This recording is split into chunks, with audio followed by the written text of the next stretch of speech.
Welcome to Level Up Live. This is Pazuah, and we are currently recording from the totally not Starbucks that is being currently robbed by a mysterious masked individual by the name of Kermit. With me, I have three other wonderful streaming friendos. The two you may recognize, and then we have one new face. We will start. I don't have a coin to flip. Mafi, you go ahead. Hello. It's good to be on your screens again. Wait, how would a coin... What? Sorry, I was like, how would a coin flip work? There's three people. Well, I was up and my right, your left. I wasn't looking at diagonal. Sorry. I just continue. It's okay. And then to my right, we have an adorable French person. Oui, c'est moi. Bonne journée, tout le monde. Hello. I'm Baguette. I am a little tired today. It's gonna play into the theme. I swear, you're gonna love it.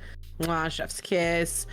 Anyway, I have the pleasure now of introducing, and setting up to introduce themselves, our wonderful, fantastic, amazing guest.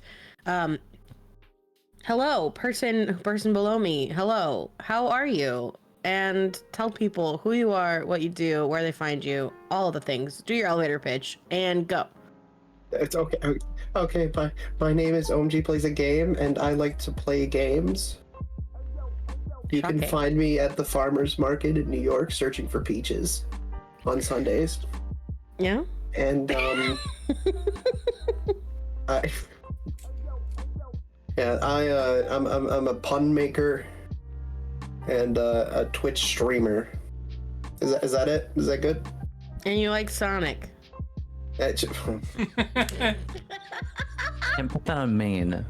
Yeah, I'm putting it on main. He puts it in my Discord server. I'm putting it on main. But I will say, the secret's out. Oh, sorry, go on. I said the secret's out. If you are having that free time to grab some peaches at the supermarket, you must have a really nice, what was it called?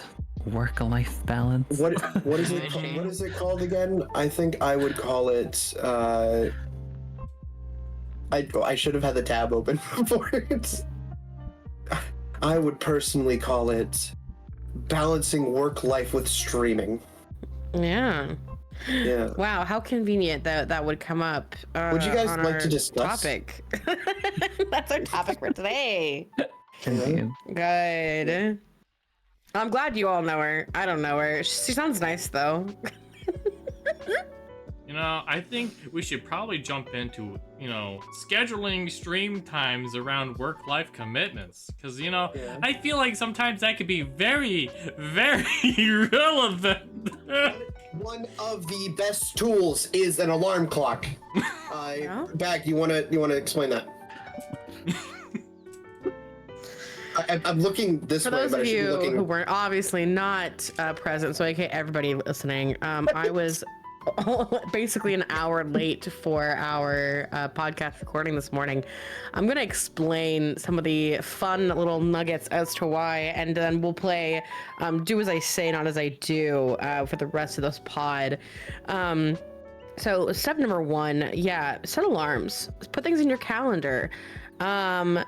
And make sure that you know the time zones, people who you're talking to, and remember that the time zones exist. I didn't. I definitely did not. Pro tip number two, even if you've done all those things, which I will just point out, I did have an alarm set. I did have the podcast on my calendar just for the wrong time. Don't stay up until 6 a.m. trying to finish a video game the night before your big podcast recording, because you will inevitably turn your alarm off in your sleep and have to be woken up by your partner because all of your friends are messaging them saying, is she alive? And then pro tip number four, if you do all of these things, you will not have to do what I do and have the fastest lunch of a 2-day-old Taco Bell quesadilla with gummy bears and also Reese's peanut butter cups as your only meal and sustenance of the day. So I think we can all learn some lessons from that. There's nothing hyper specific that happened there at all. It's all very general consequences for failing to properly schedule things. Also, in my defense, sorry. I am very good at scheduling. I schedule a lot of things. I have done so many large collabs that have like 7 or 8 or 9 or 10 people involved over a period of time. I have ADHD and I have time blindness, but I do pretty dang good for myself, and I'm sticking up for myself on that one. I can do it. It just was hard today. I needed my eeps. I think part of it just comes from like the scheduling, at least days wise, like amazing. I have a Discord with my partner where I essentially have calendars and also breakdowns for like times and stuff like that as to when and where something's happening and all that jazz. And I've noticed, and and I guess today's like another example is it's also like be mindful of those noon start times for things, whether they're meetings or pods and stuff like that. Make sure that like maybe we should bring down the scheduled time for some of these pods. Like what's it called? I think it's important to work with your internal schedule and along with your work life schedule as well, and making sure that's all it makes sense for you. You don't want to be scheduling things when you feel necessarily the shittiest all the time, I guess. Yeah. I'd also like to go on record and say, if you have an obligation, make sure you have time, you schedule time in between like certain obligations. I'm gonna give an example just so to explain myself. So for example, with me, I work. At the end of work, I don't immediately go stream. I give myself a 1 hour prep time or whatever time in between from the moment I get home to when I would, or scheduled to get home, to when I would be officially going live, and then vice versa. Thereafter, I make sure that after stream, there's an additional hour that is just like not to do anything. It's just for me to do whatever I specifically want. Have those buffer zones as well, because you never know what happens to me. You may need them, you may not. It's also good for your mentality. Yeah. When it comes to the scheduling and stuff like that, I actually have a system for figuring out how to set up a schedule and stuff like that. This advice goes for basically anybody who's starting, like, it's really important for anybody who's starting out. But the first thing you want to do is figure out how long you want to stream, like, without considering the other sort of obligations you have. And then you want to figure out your priorities. And what I mean by priorities is essentially the stuff you need for your like personal reasons, economic reasons, or for your survival. For example, on my list of priorities, I have work, chores, friends, personal time, creativity time, and obviously stream. And it's good to list out your priorities so that you can know going into setting up a schedule what exactly you need to accommodate. If anybody else wants to jump in here for that note. I'd also like to tack on in regards to like what you want to do for like scheduling, like your length of stream.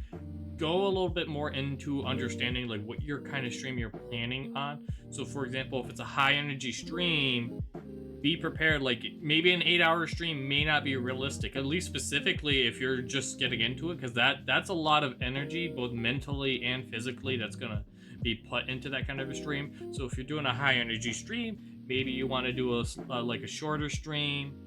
If you have a lot of things which you have to mentally juggle with your stream, plan accordingly with that. Just understand, I suppose you could use the word, understand the meta of your own stream and plan according to that as well, because there's a lot to going into your streams and how you prepare for them, and that should be accounted for as well. Yeah. On that note, I'll throw out there that a lot of times I will Google how long is this game, and then I know that I am an explorer type player of most games that take forever. I loot every nook and cranny, explore every alleyway. I also know that I am a huge bubblehead who will 100% get distracted by chat, redeems going off, raiders coming in, things like that. And so a lot of times, like, the Google results will give kind of two answers. They'll say, this is the time it takes if you're just playing the base story, and this is the time it takes if you're trying to 100% the game. And I usually will estimate a time in between those two numbers for myself because I know my play style. Super helpful thing to do, especially if you're trying to plan like a weekend stream where you're trying to like a one and done type game. Obviously that's only for things with like a story, right? If you're playing just like multiplayer shenanigans like golf with friends, that's not as helpful, but just that general knowledge out there. I kind of want to, can we walk it back a second? We're talking about scheduling and priorities. Could we maybe all, just to give the listeners some context into kind of who they're listening to, talk about high level what our general situations are in terms of like, do we have part-time jobs, full-time jobs? How often are we currently streaming? How long are our streams? Like, can we maybe give that information to them so that they kind of know, when they're listening, who might be giving advice that's more similar to their situations? Yeah, I think that's brilliant. I'll take the lead here in this aspect. So I'm just shy of a full-time position. I am actually 1 day short. So instead of, for example, out of the 7 days working 5, instead I technically work 4. And for me, in my perspective, I do 3-hour streams on the days that I typically do work. And then for the 1 day that I don't work, that is specifically for me. I use that day off, not to stream, but more specifically to catch up on projects, to work on things behind the scenes. And then the weekend, I typically will do a longer stream or a more involved stream. And those are usually the more high energy streams because I have that freedom to do so. And it's not being like constrained by like a work schedule.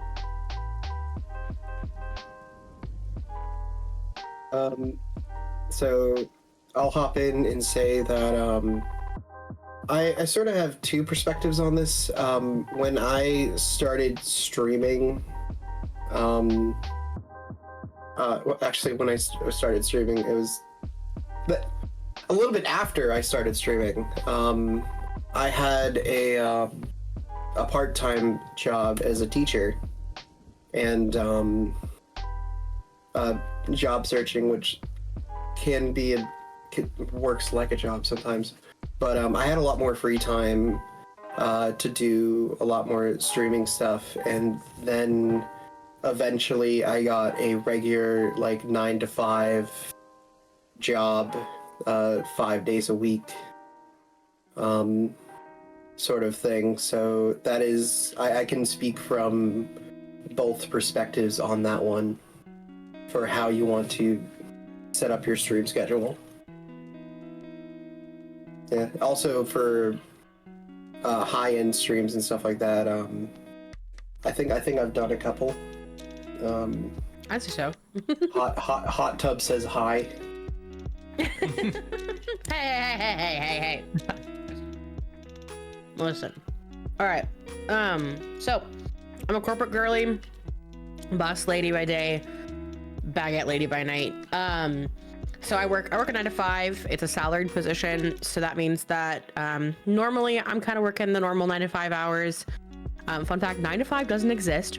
It's definitely like 8 to 5 or 8:30 to 4:30 or whatever, because you're federally required to take lunches in a lot of places. So just know that the 9 to 5, if you're listening and you haven't been in that stage of your life yet, that's not real. Your 9 to 5 does not just include 9 to 5. You have to usually be there by 8, which also means that you're waking up even earlier than that to get up and get ready to go to that 9 to 5, which we can get into that a little bit more later, but I just wanted to like call it out here. but my job also does have some moderate weekend responsibility on occasion, or some late night responsibility when I have to attend events or things like that for executives. So that's my day job. I usually stream roughly 2 to 4 times a week. It kind of depends. I'll talk about this probably in another section, but my schedule is not as regular as like Paz, who's like super good at that, which there are reasons for that. But that's sort of where I'm coming at this from. I guess that just leaves me. I was like thinking about it. What's it called? Yeah, so I don't quite have the 9 to 5, but guess what? I have an 8 to 4, which can sound more appealing to some people until you realize if you add in commute time, I'm basically out of my place for at least 12 hours a day. Thank you, commuting. So I am a very tired being from for a good 3 days of the week, because I used to do it for 5 days, but I felt like I was losing my sanity. But I brought it down a little bit. So there's that. I have some more breathing room, and I do have a very active social life where I'm dragged into a bunch of things and a lot of like commitments. So I have to plan for those, which don't necessarily have like time slots or anything of that sort. So there's those, and then I've tried to throw in some streaming here and there. I've become less schedule focused and more, I think the VTuber term is gorilla, which I think is kind of silly sounding, but yeah, like gorilla streamer. And then on top of that, at least on the Monday and Tuesdays, most weeks, Fujimoto and Tatsu get a chapter out. I do talk about Chainsaw Man and Dandadan on my channel, so that's fun, nice and jam-packed.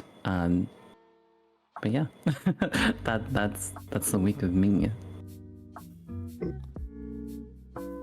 Yeah. Cool. Awesome. I think that's gonna be really helpful. So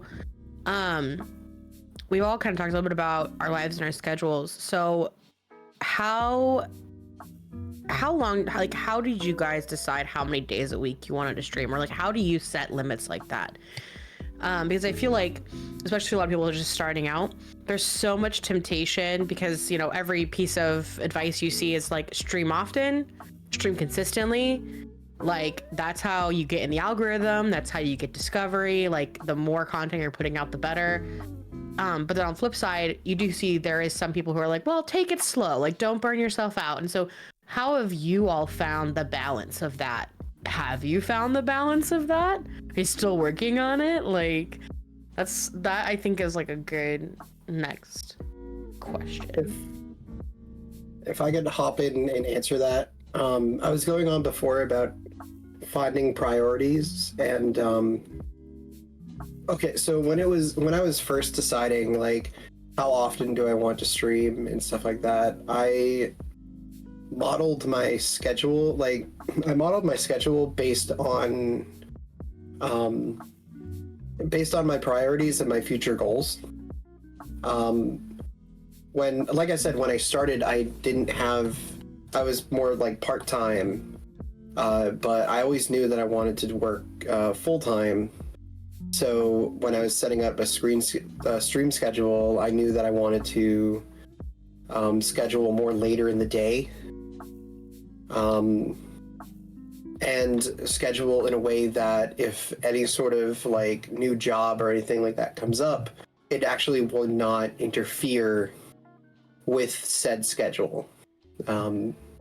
My like method of coming to the schedule was basically, like I said, figuring out your priorities, and then opening Excel, which for some people might sound horrible, but don't worry, it won't bite. Excel won't bite. And you want to make this sort of 24-hour, 7-day-a-week sort of schedule thing, where first you put in all of the stuff that cannot move. Like, all of us talk about our jobs and stuff like that, and like most of that is not moving. like I start and end at the same exact time, like each day of the week. So for me, that doesn't move. Or it does not move most of the time. You also, by the way, when it says not moving, you also want to put in your commute times and stuff like that. And then afterwards, you want to put on to this sort of schedule thing your stuff that is not static, that's movable, but is necessary.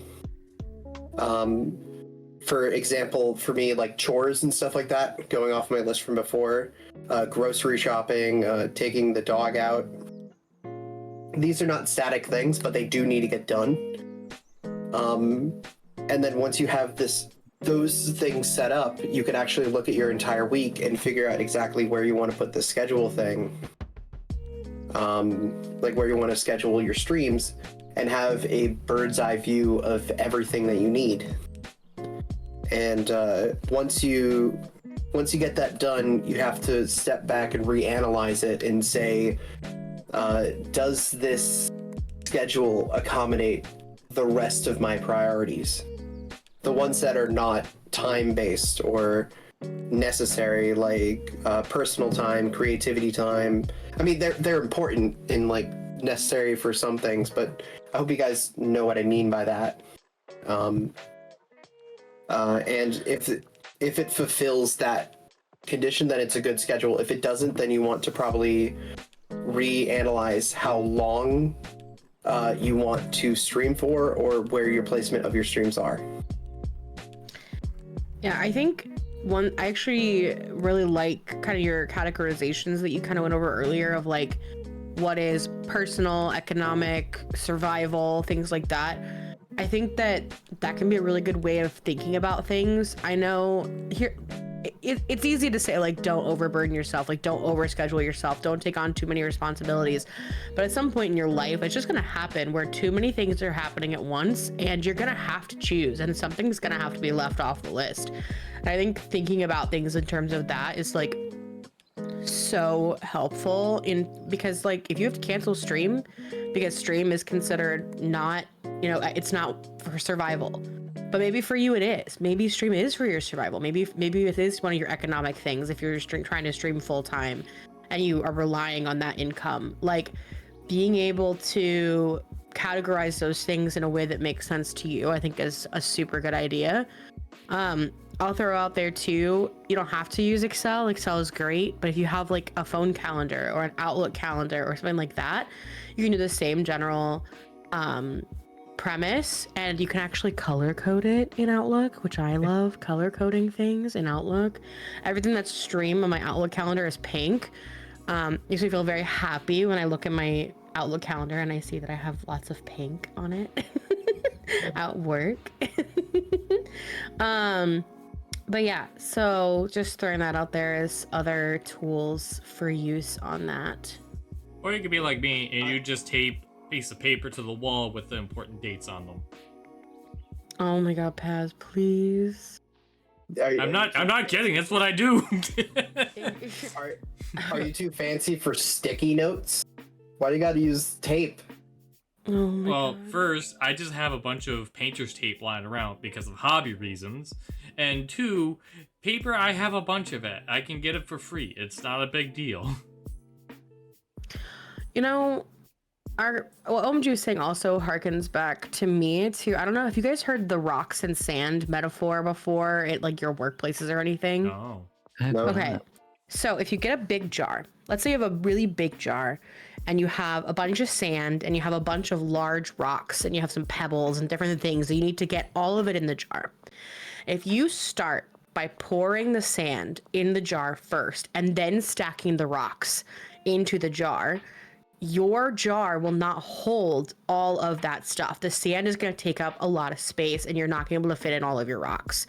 But if you put the big rocks in first and then you pour the smaller pebbles and sand in after, it'll fill in the gaps between the rocks and you'll be able to fit more in the jar. And this is a concept that comes up in the corporate sphere a lot, but I think it applies across other things. which is the idea that your core stuff, your survival, your chores, your economical things like that, your mental health, those are your big rocks. And you have to put your big rocks in the jar first. Everything else is sand. And you dump the sand in after. And so I was just very reminded of that when OMG was talking. So if you like metaphors, there's a metaphor for you. That's a brilliant metaphor. I love visually very satisfying. Yeah, it's also like, it's nice if you can like, a lot of times at like conferences and stuff, they'll actually bring jars and rocks and things. So it's really nice to watch all the sand just go like shh into the jar at the end. We got rid of an entire beach for this metaphor. No. It's all environmentally friendly. No, I right? It's like, yeah. I guess another way to look at it too is that if something was to come up, like a new rock or something like that, it's easier to pour out the sand too rather than try to grab the rocks out too. Yeah, 100%. 100%. But this sort of balance of everything is something I was going to touch on later as well. But yeah. Is that balance in regards to avoiding burnout and allocating specific time slots for streaming? Why, yes, it is. Well, do go on. Oh, well, one of the important... actually, there was one more note I had on the schedule thing before we move on. Can go ahead. Hop in. Go. Yeah. And this really applies if you're just starting out. Your first schedule will most likely not be your final schedule. If you, let's say, make a schedule and you try it out for a month and it just doesn't fit, don't be afraid to change it. And if life happens that forces you to change that schedule, don't be afraid to change the schedule. And don't be afraid to communicate with your audience that the schedule is changing. And if the reason for it is appropriate and you feel comfortable talking about it, you can also communicate with them exactly the reason why, but you don't necessarily have to do that. Just know that this first schedule will not always be followed, because when you're starting out, you usually don't have these sort of big collab or big stream ideas when you start off, but eventually you will. And if you want to add those in, then you can't be afraid to readjust. I'm speaking from experience here, because when it's a lot of, if I'm giving advice is here, most likely it's because OMG messed up sometime in the past with this. But yeah, I was so set on keeping up this schedule that sometimes I streamed when, sometimes I didn't stream when I could or wanted to, because I'm like, I have to keep to the schedule. Or even if I was having a bad day or something like that, I still kept to the schedule. That incurred burnout, which is our next topic. Mm-hmm. Actually, I do have one more note. Sorry about that, but yeah, don't be. I'm too eager to get to burnout, which is a sentence I didn't think I would say. That's like a oxymoron. You're excited to burn out. But yeah, don't be afraid to go off schedule just a bit. Like if you have to start 30 minutes later, or have to end a stream a little bit early. Or if you have to go start streams late, I'm confused. Hang on. Yeah. Sometimes their alarm clock doesn't go off, and oh right, got it. Thanks, got it. Yeah. One funny thing I did in my early days was apologize to people for going over stream amount, and everyone made fun of me for it. For streaming too long? That's so cute. Yeah, oh my god. It's horrible. I was like, I'm sorry guys, I'm taking a little bit longer, but like, I do want to beat this boss before I call it a stream. I'm so sorry. And everyone was like, oh no, we get more content. That is the kid hiding their, like, secretly playing their DS because they just got a game. But going off the schedule can and trying to hyper focus in on this schedule thing and being afraid to change it can add more stress, which ironically makes it harder to stay to the schedule. And all right, now we switch over to burnout. Sorry about that. You're fine. No, you're good. No, we're getting more OMG content. I think honestly that this is still a really good launch point for the burnout conversation. And I can kind of speak a little bit to when I first started streaming, I had 4 streams a week on my calendar, and they were 3 to 4 to 5 hours each. And I definitely got to that point of burnout pretty freaking quick because of that schedule. Because then when people would ask me to collab, I'd be like, oh, well, I can. Yeah, okay, I'll do it. I'll collab with you, but just like I have to do it on like one of these other days that I'm not streaming because I already have my schedule. And then I would suddenly be doing 5 streams a week plus my full-time job. And that, as you can guess, was not sustainable. My current schedule is usually like 2 to 4 streams. It's 4 if I have like 3 streams plus a collab, and it's 2 if I cancel stream, because I probably cancel stream. Like if I have to cancel stream, I cancel stream. My mental health is one of my biggest rocks in my jar, and I will sacrifice anything to protect it. But like in terms of avoiding burnout, being able to reassess, to OMG's point, is one big way of preventing that. Like you can reassess, you can have your specific times, your specific schedule, you can do all the planning in the world, but if it isn't working, don't try to make it work. I'm in the middle of a rut myself in terms of just trying to make things work, actually. So this burnout topic is perfect for me because I'm trying my best to close that burnout door. I know OMG wanted to get to burnout desperately, but you know, in contrast, I've been trying to shut down that thing of I have very long days nowadays where I don't even want to do anything. Sometimes my free time is literally as small as 4 hours, and 4 hours to me doesn't feel like sufficient enough free time day to feel like I can do anything. You know, I need a little bit of that doom scroll. I need a little bit of just, I'm not streaming.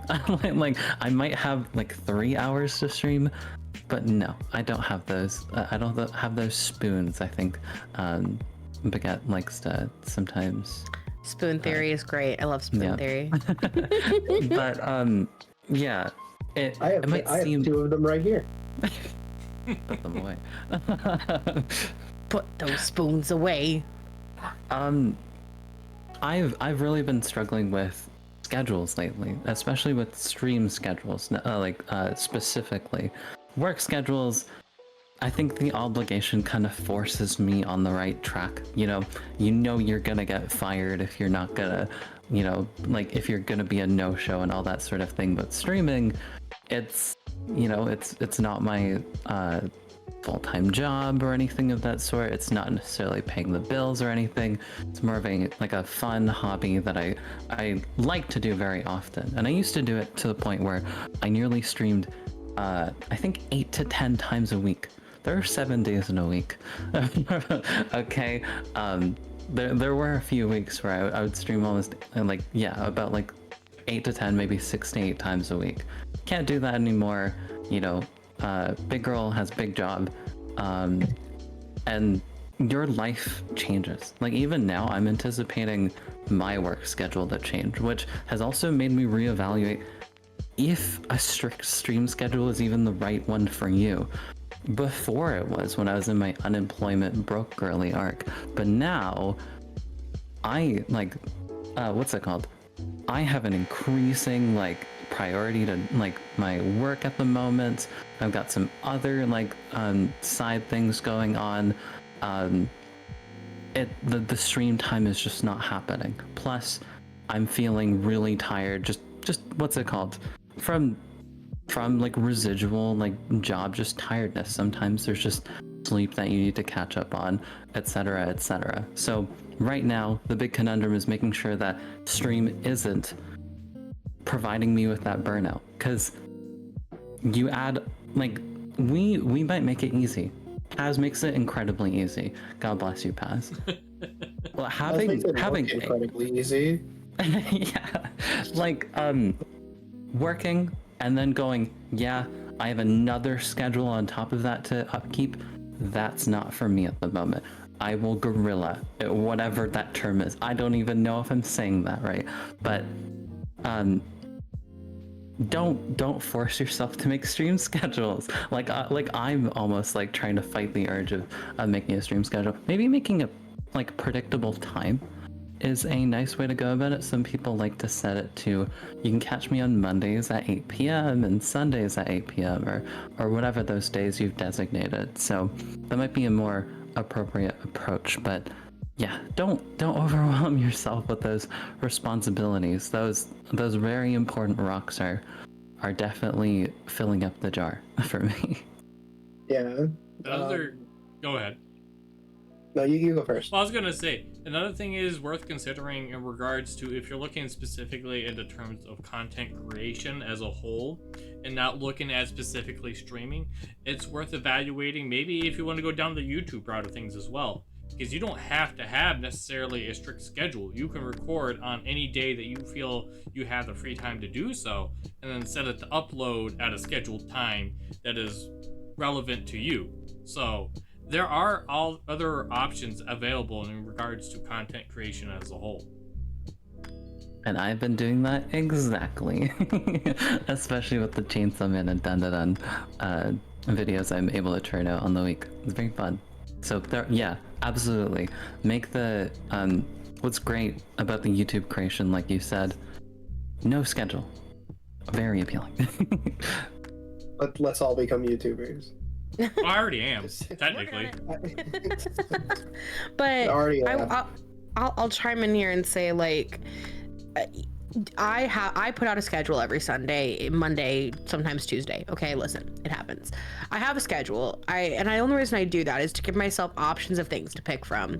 But like OMG said, like, don't be afraid to change it, but also don't be afraid to frickin' deviate. I mean, there are sometimes for me, and the way that, like, we'll talk a little bit here in a second about like ways to recognize burnout, ways to sort of start mending that if you feel it's like happening to you.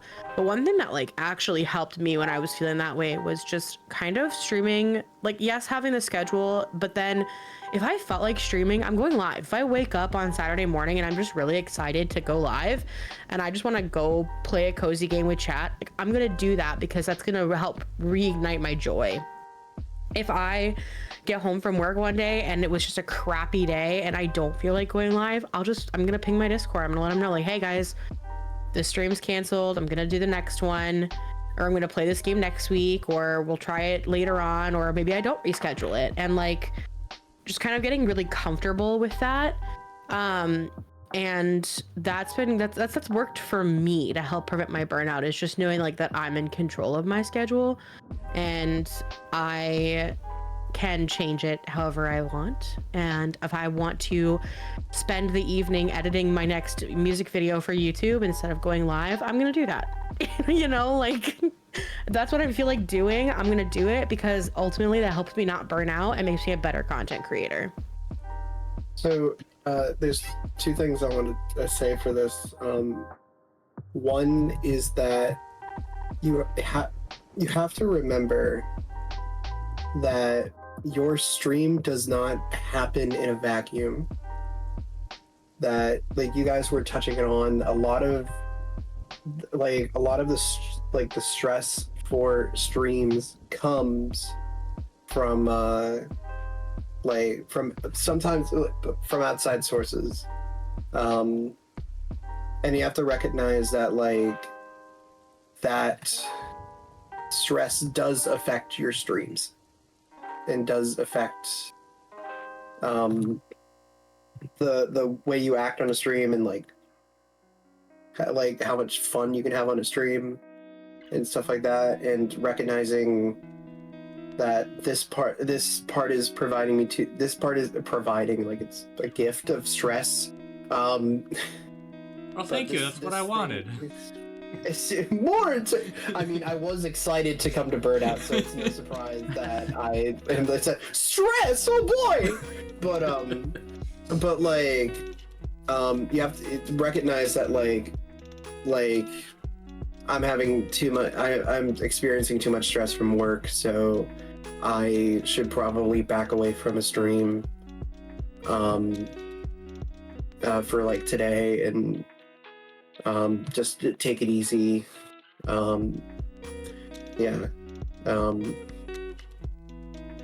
What was my other point? I don't know. I have a question for the group, real quick. Do you feel like, for you personally, when you think about things that burn you out, does not producing content burn you out more than producing content you're not proud of? What do you feel like would contribute most to your burnout? Because I'm actually curious, because I feel like it actually could vary. Maybe not for us, but for some people, I feel like both could have different ways of burning somebody out. It's ironic because me and OMG kind of had this very conversation before the podcast. Mm-hmm. Yeah, we basically basically did not record a like podcast right before this. Like, I was going over my notes and Well, you're welcome for having had enough time to do so. So, I finished that before the actual start time, so Oh crap. alarm clock is still insert alarm clock here. Thanks. Answer the question. But this honestly, this just goes back. So what produces burnout and like does not producing content? It's a very complicated answer. It's very complicated because I like making content inherently takes away from the other priorities, and as I was talking about in the scheduling section, you need to make sure that all of your priorities are being met. Otherwise, the schedule in and of itself is not sustainable. And I actually do remember what my other point was. Is that you have to recognize that there's a difference between relaxing and actually I'm gonna go on a whole other point here, so I'll just come back to this, but say not producing content makes me a little bit stressed, but producing content also makes me stressed, and most of my stressors come from outside of streaming. I'm good. Yeah, I'm going to use the analogy that OMG had provided me before we actually started talking about the podcast. Is OMG used the analogy of cogs. Like, so the streams that you produce that are like full of energy, well developed, those are the big cogs. However, in those places you have to have the smaller cogs to keep it turning, because it is ultimately, you can't have like 6 massive cogs. That's what will cause you to burn out. So in order for you to have that one piece that you are proud of, that you enjoy, you have to have some of those smaller cogs to fill in the gaps so that it can turn. And basically, to kind of give the analogy a meaning, so the big cog is the content that is all your energy, the one that you love. That is, creme de la creme, if you will. And then the smaller ones are streams where there's not as much effort. They're not I use the term technically not good, but like they are still good in an aspect, but in comparison to the big cog, they're not good in that comparison. But as in a general term, there's still content. It's still, it's not like a bad stream necessarily. So for me, I personally would like there's got to be a balance. I like to produce the big cog, but I have to understand I've got to have the streams where there's not like nearly the same amount of effort that goes into them, so that I can have that. And if I can't have that, that does stress me out, and I got to figure out what do I got to do so that I can have this big cog that can turn.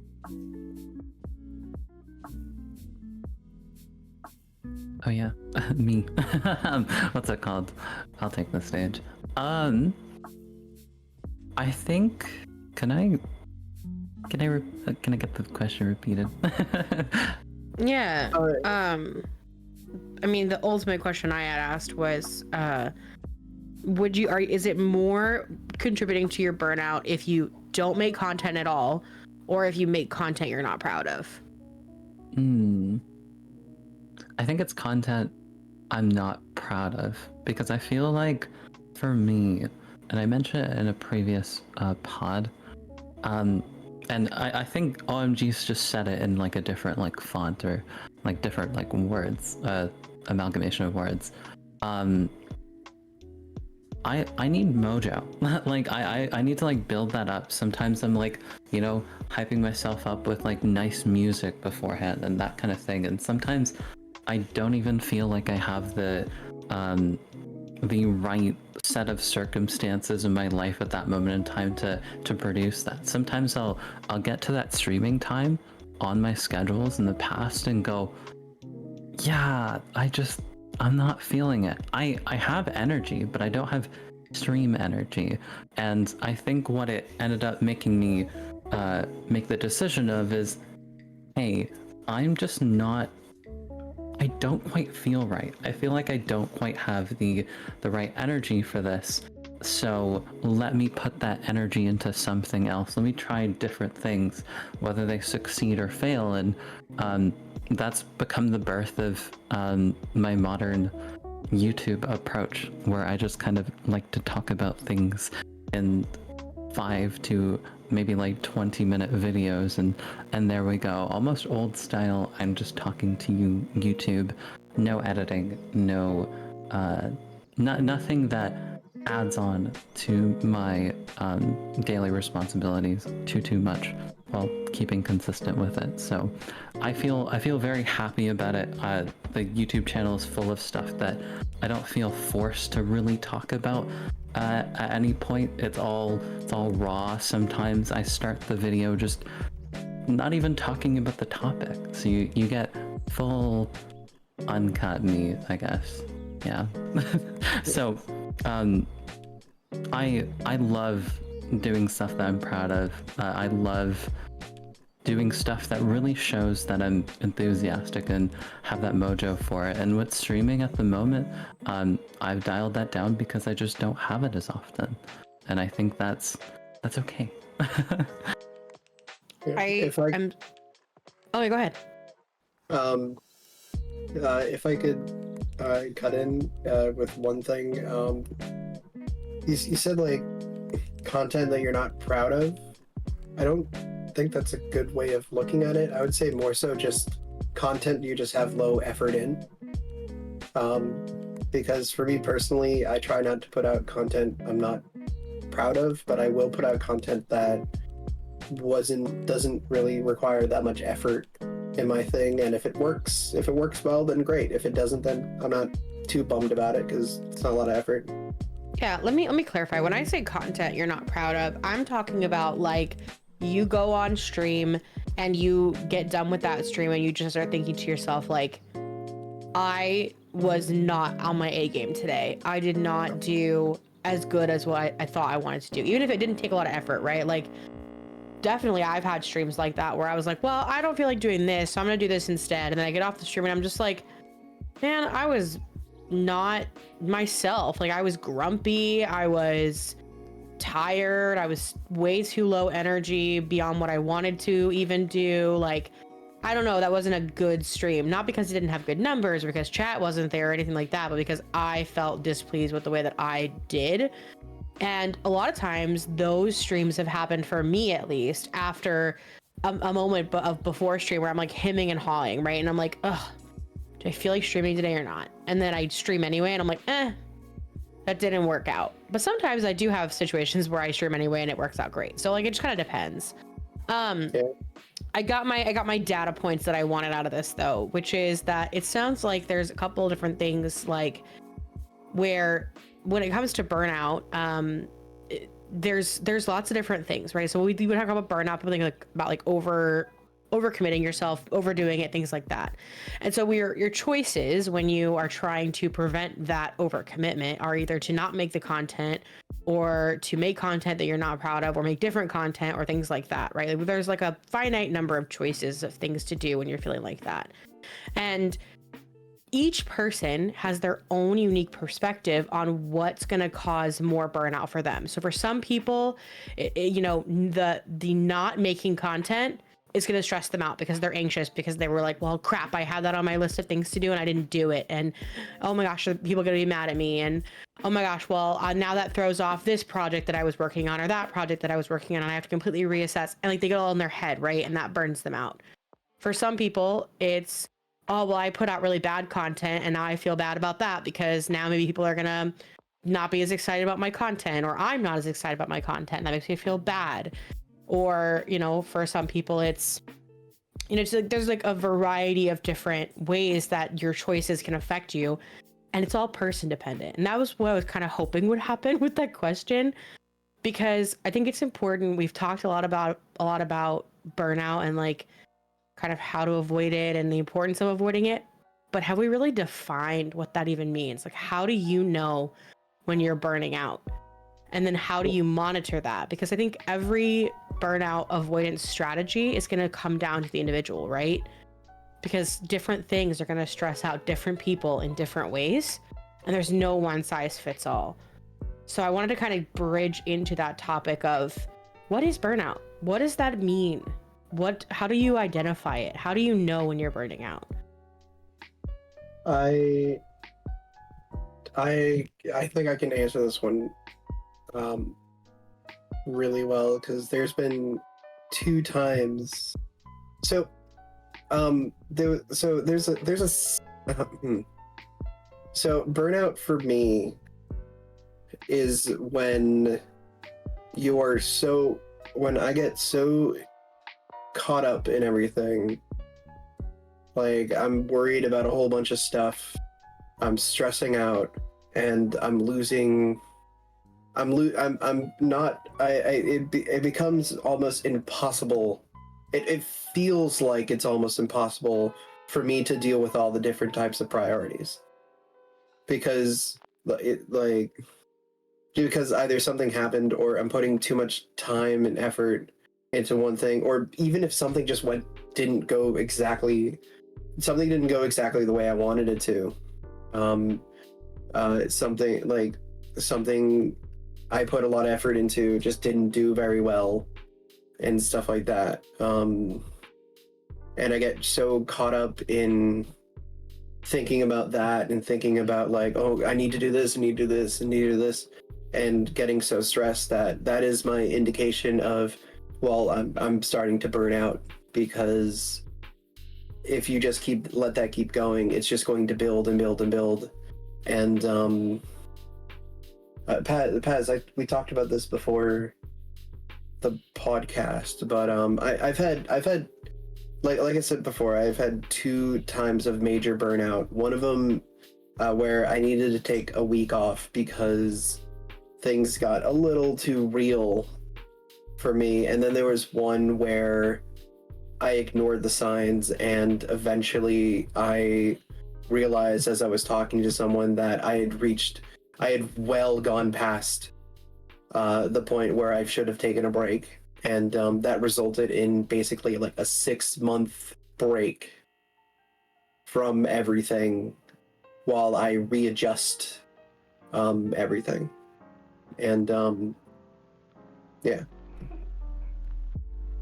So for me, to define burnout, to give more terms to know what to look for, it would be like lack of enjoyment, lack of enthusiasm, decreased motivation, possible procrastination, maybe a little bit of self-doubt, maybe irritability. And I want you to know it's not a one-size-fit-all. You could have some of these, you could have maybe one of these.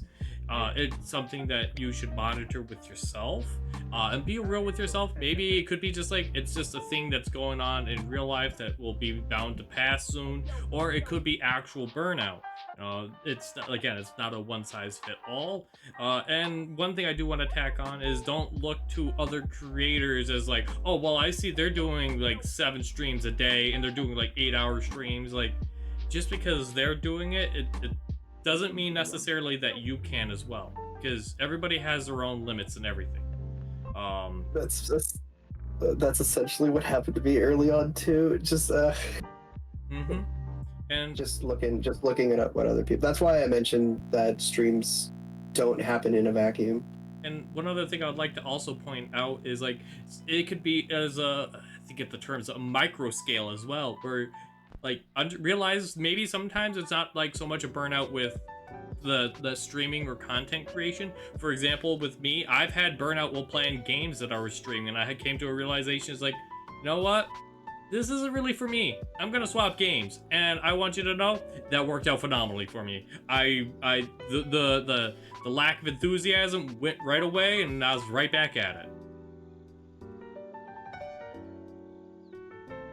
I feel like on my end, it's a lot of physical burnout. I feel like I'm very out and about, very prolifically touching grass almost. So when I do come back to my humble abode, I'm just like, I feel spent already, and I don't like going into those I don't like going into streams where I feel like I'm physically burnt out. It's less mentally, because I think I know that well, they're interlinked like in some extent. I know I want to play that game. I've been craving playing Tears of the Kingdom and Persona 4 Golden, and I know that like those are games I'm really into at the moment, and I know I have the internal enthusiasm and passion for it, but I guess it's just like I'm there and I'm like, wow, what a day. like actually I don't want to like spend the rest of the day streaming. I can get like a 5 to 20 minute video out. That would be a lot more efficient use of my energy that I have left. So I'm going to prioritize that instead. So, yeah. So, Psychology Today defines burnout as a state of emotional, mental, and often physical exhaustion brought on by prolonged or repeated stress. And as Paz mentioned, like that can manifest in so many ways. And I identify, Paz, with the way that you described it of like that loss of passion, that loss of drive. For me, I know when I'm burned out when I am apathetic. If I'm ever like, meh, I don't care, that's fine. It's all good. I know that I am burned out. Like if I'm just kind of like, it is what it is, not jokingly, you know, like when it is what it is, it's just how it is. Like then it's how I know. I'm like, oh crap, like Bag, you've hit that critical tipping point, because I'm a very like passionate person. I'm passionate about everything that I do, and so when I start not feeling like myself, that's when I know like I'm there. And I don't really have a transition off of that, but I thought it was important for us to talk about like what that is, because I think that words get thrown around a lot and people don't always think about what they mean. Like they're just like, oh yeah, that sounds like me. Like, okay, but are you like burning out, or are you just like feeling bad today?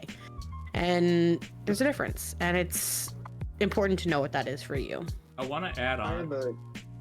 Go ahead. You go first. I just wanted to add on. I also feel that it's important to have a support network. Is this what you're gonna jump into? I was literally going to jump into like. Oh, go right ahead, because your notes on this is a lot more than mine. Mine's like a little footnote compared to yours. Okay, so yeah. So when it comes to streaming and live, I guess, one very important thing is having a good support system.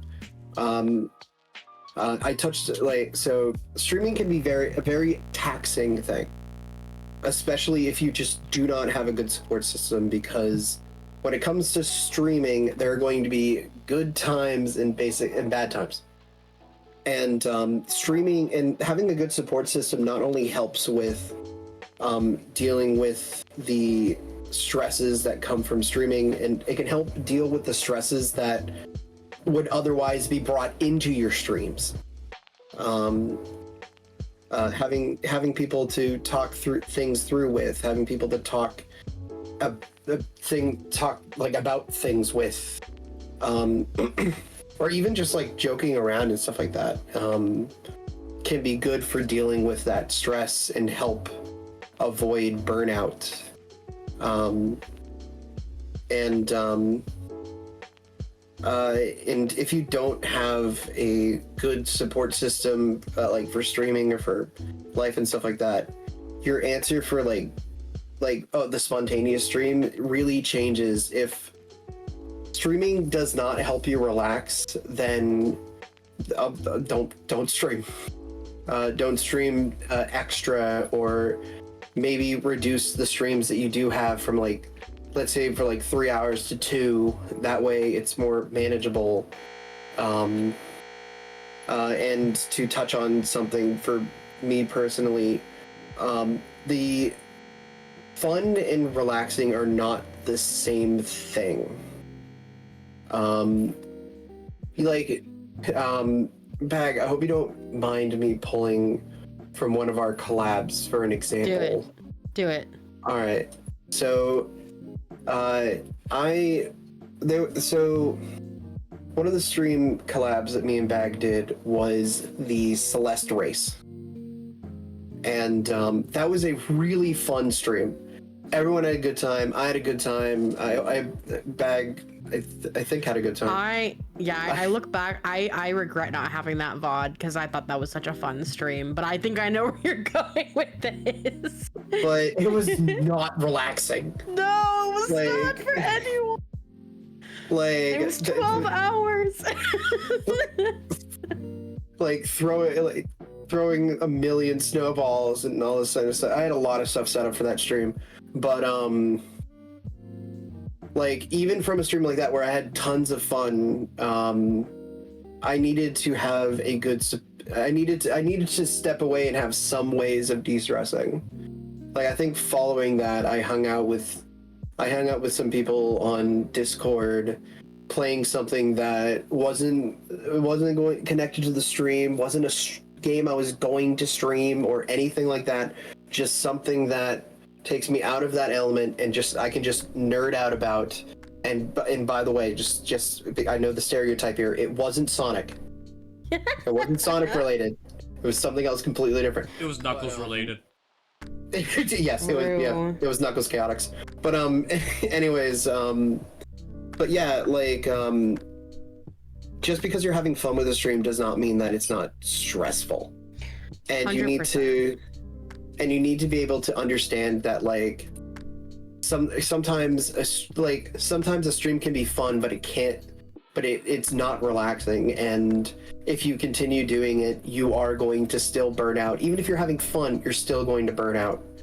Well, it's like too much of a good thing, right? Like, I mean, I would say too, when people do special event streams like subathons or 12 hours or anniversary celebrations or this or that and the other, like I always need like 3 days off where I don't stream and I don't post and I'm just dead to the internet for like at least 1 to 2 days after something like that. So like, I feel ya. Yeah, and during that time, you probably hang out with friends and hang out with your partner, and do stuff that like helps you de-stress. Like whatever. I can't really put a pinpoint on it because everybody relaxes in different ways. Like a way to switch off. Like a way to for me, sometimes like speed running is a relaxing thing for me and stuff like that. So I'm weird, so maybe. But yeah, like. So I do so, and having a good support system. So going back to the support system thing, like just make like before you consider going to I guess before you consider doing like larger and larger streams, make sure you have a good support system to help you through some of that stress and stuff like that. I guess in general, just have a good support system, or at least try to. But, and balance that schedule to allow yourself time to recover. Give yourself recovery days. And celebrate after a big event stream. Celebrate your wins, big and small. Yeah. So, that being said, prioritizing tasks instead of scheduling, like prioritizing your tasks for setting realistic goals for streaming for both streaming and real personal life. Wow, that was a mouthful. I think I screwed that. Are you reading that directly from the bullet? Well, we've already established that I can't read and I can't write and I can't English. That did not sound natural at all. No, it was not natural at all. Third grader trying to finish up their presentation. Look, I only got to pass first grade. I don't know what to tell you. But touching on the prioritizing tasks thing, yeah, it goes for me. It goes back to that sort of you have your priorities, and you need to make sure that every single one of them gets the amount of attention they need in order to help keep this sort of balance. If anyone else wants to take the floor with this Yeah, one. I can take it. So, what I meant, like, so when you look at, like, in regards to, like, managing work-life balance, like, with goals, it doesn't really seem evident until you look at it. It's not so much for long-term goals, but more for short-term goals. And what I mean by that, like, if you just started and you're like, all right, yeah, I want to stream 7 days a week, you know, and I want to do, like, 8-hour streams, you gotta take that into consideration. That's a lot on your plate, and you need to kind of scale it back and be more realistic with it. And kind of, I'd say if you're just starting, test the waters first before you really start actually setting goals for yourself. And then when you set goals that are like within realistic expectations. Because if you set them too high, it's gonna stress you out because you can't achieve them. If anything, setting them too low would probably be a way more preferable, because then you can see your growth and you're hitting it, and then you can celebrate those growths those achievements that you're getting for your goals. And it doesn't necessarily have to be like streaming like on X amount of days either. You could have goals such as like, I want to have 1 extra follower by the end of the week. Or I could have, like, I want to produce 1 YouTube a week, you know. These are, like, short-term goals that are repeatable, or it doesn't necessarily have to even be repeatable, but these are things that I would say you'd want. And it's not just tied to specifically streaming. It also applies to real life as well. So, for example, like, what was the analogy that I used? This one's more for like a bigger goal, but when me and OMG were talking about it, the topic of a hot tub came up, and it's like that could be a bigger goal. That, you know, hot tubs aren't cheap. You could set that as a goal, but it's not like, you got to be realistic with it, you know.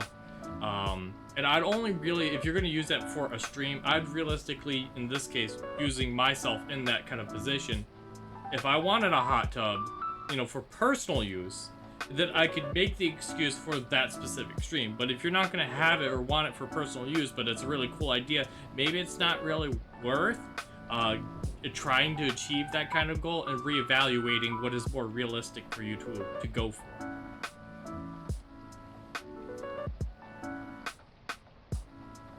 Anyone else want to take the floor? I can keep going. I just wanted to give someone else a chance to talk. I think everyone in one way, shape, or form has the goal of hot tub for all of their life. I'm technically supposed to do a hot tub stream at some point. I think I figured out what I'm gonna do, but it's gonna be complicated. Why are hot tub streams so complicated? Well, if you're a VTuber, it's complicated because you have to like create an immersive whole situation. Oh, that's easy. Oh, immersion? Mm-hmm. Wow, I'm so glad that you find that easy. Yeah. You see, all you gotta do, you just grab a PNG and you slap that bad boy on the background and set your title to streaming and bats and swim and stuff. Like not even cropped properly. Yeah, exactly. Just Sounds like a great way for me to get banned on Twitch. Speaking from personal hot tub experience, Uh, Connoisseur, okay. yeah. If you're trying to set up a hot tub stream, what you really need to do is reach out to your closest of friends and ask them, can I read some interesting literature while soaking in your hot tub, and hope they say yes. But we're getting a little off topic there. But for realistic goals for streaming and personal life, I actually don't have much to add, so if anyone else wants to take there. I can go on if nobody else does. Okay. So if you have a big task, let's say, again, using the analogy of a hot tub, then make it a priority. Again, one of those key terms we talked about earlier. Make it a priority to break that down into smaller steps. You want to essentially be taking one step at a time. So for example, with the hot tub, maybe you want to set up a subathon goal. Maybe you want to just set up like a donation goal, something. Maybe you want to set up like incentives to get to that goal. You could do a lot of different things, but you want to do like make it into steps. So you're gonna do one thing. Well, you got to make the goal. Then now you got to implement the goal. Now you got to get stream to work with those implementations. I'm gonna use myself as an example. Like right from the, I won't really say right from the get-go, but like early in my streaming career, I wanted to be an interactive streamer. I wanted to have all these tools, all these things to make it very interactive on my stream. However, I couldn't just start out of the gate with that stuff. That's something that like I had to take the time to learn them. I had to take the time to implement them. I had to take the time to test them. I had to take the time to make sure that they didn't overwhelm. And to this day, it's not even a perfect system. I'm constantly fine-tuning that system. But like, I had to do this over a period of 2 years. This is not something that I could just do within just a weekend. Not unless I'm a mad lad that had stayed up for 48 hours drinking nothing but caffeinated beverages. So, that's not healthy. Just gonna point that out. But break those bigger tasks into smaller, more manageable ones. And ease the stress that comes with it, because if you try to do it all at once, all it's gonna do is, again, you know, key term, burn you out. Go ahead. No one completes a marathon. No one completes a marathon by just immediately booking it. They usually pace themselves. Yeah. Unless you're really talented, in which case, amazing. Well, I don't know. I know Usain Bolt. I think that's the guy's name, right? But I'm not him, so I can't. But technically, he does like just regular track. It's not necessarily a marathon, but needless to say. Moving on to the next subject. Delegating tasks or outsourcing certain responsibilities. Anyone want to take the floor? No? I was going to say, in content creation, this gets a little tricky because there is a financial aspect tied to it in a lot of cases. When you talk about delegation, that's usually hiring somebody, right? It's pretty rare that you have people who are willing to do things for free all the time. That being said, sometimes you'll meet the occasional Pazuah who makes an entire set of overlays and special stuff for a collab that you're doing. So, you know, I'll caveat this with delegation is sometimes not always an option, but being aware of that will help you. You know, obviously that comes into your like financial planning and your budgeting stuff that you'll have to do. But also, if you are doing collabs, especially with somebody that you collab with regularly, like don't be afraid to talk about, okay, hey, can you make a go live graphic and I'll make this, or hey, I'm having some difficulty brainstorming ideas. Can you help me think of ideas for this? Or maybe you come up with something together and you tackle it in different ways. So don't be afraid to like collaborate with your friends too. Yeah, some of them might advocate playing Helldivers. Listen, I am willing to do all the legwork on getting that set up, and by all the legwork, I mean I will pick a day, I will message you both, and then we will show up on my stream and we will play Helldivers. I hope the message comes a little bit in advance because it's like we're doing it today. Oh yeah, no, it'll be in But- advance. But Yeah, no, don't worry. dude, I respect your schedule and your work-life balance. yeah, but to discuss on that, like delegating tasks and outsourcing certain responsibilities, it's really rich coming from me, but like Bag says, collabs don't happen in a vacuum. I'm sorry, I mixed up my phrasings there. I'm a little brain fried. Collabs are collaborations, so don't be afraid to ask the person you're working with if you can get a little help on something. And if you have an idea, like even if it's not a collab, if you have an idea, don't be afraid to reach out to ask others for help. The best advice I've been given, like for my professional life, is like if you ask and they say no, you're at the same spot you were at before. But if they say yes, then actually I don't think I ever addressed what happened with yes, but I think you can figure it out. But yeah, like don't be afraid to ask some family, friends, or Twitch people that you know, if they're willing to help you out on something. And if you are unable to get assistance with some of these ideas, delegating tasks just mostly becomes figuring out which tasks build off of one another and working towards that. Like let's say, for example, like I want to create a program for one of my streams.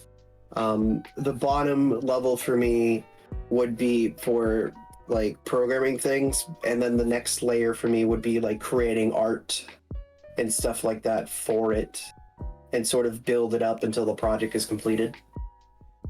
If I couldn't get anybody else's assistance on it.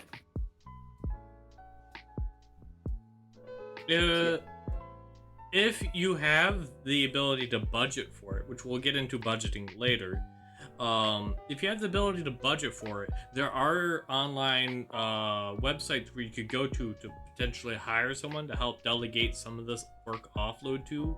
Like for example, Fiverr. What's the? I'm trying to think. There's another one. Bagel, you may remember it. Where you could go for VGen? Yeah, VGen.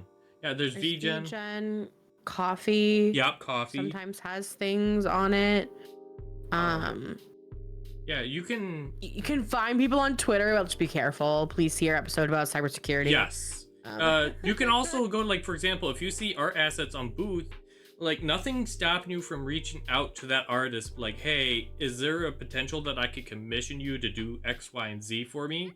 So, don't be afraid. Be careful, don't get me wrong, but don't be afraid.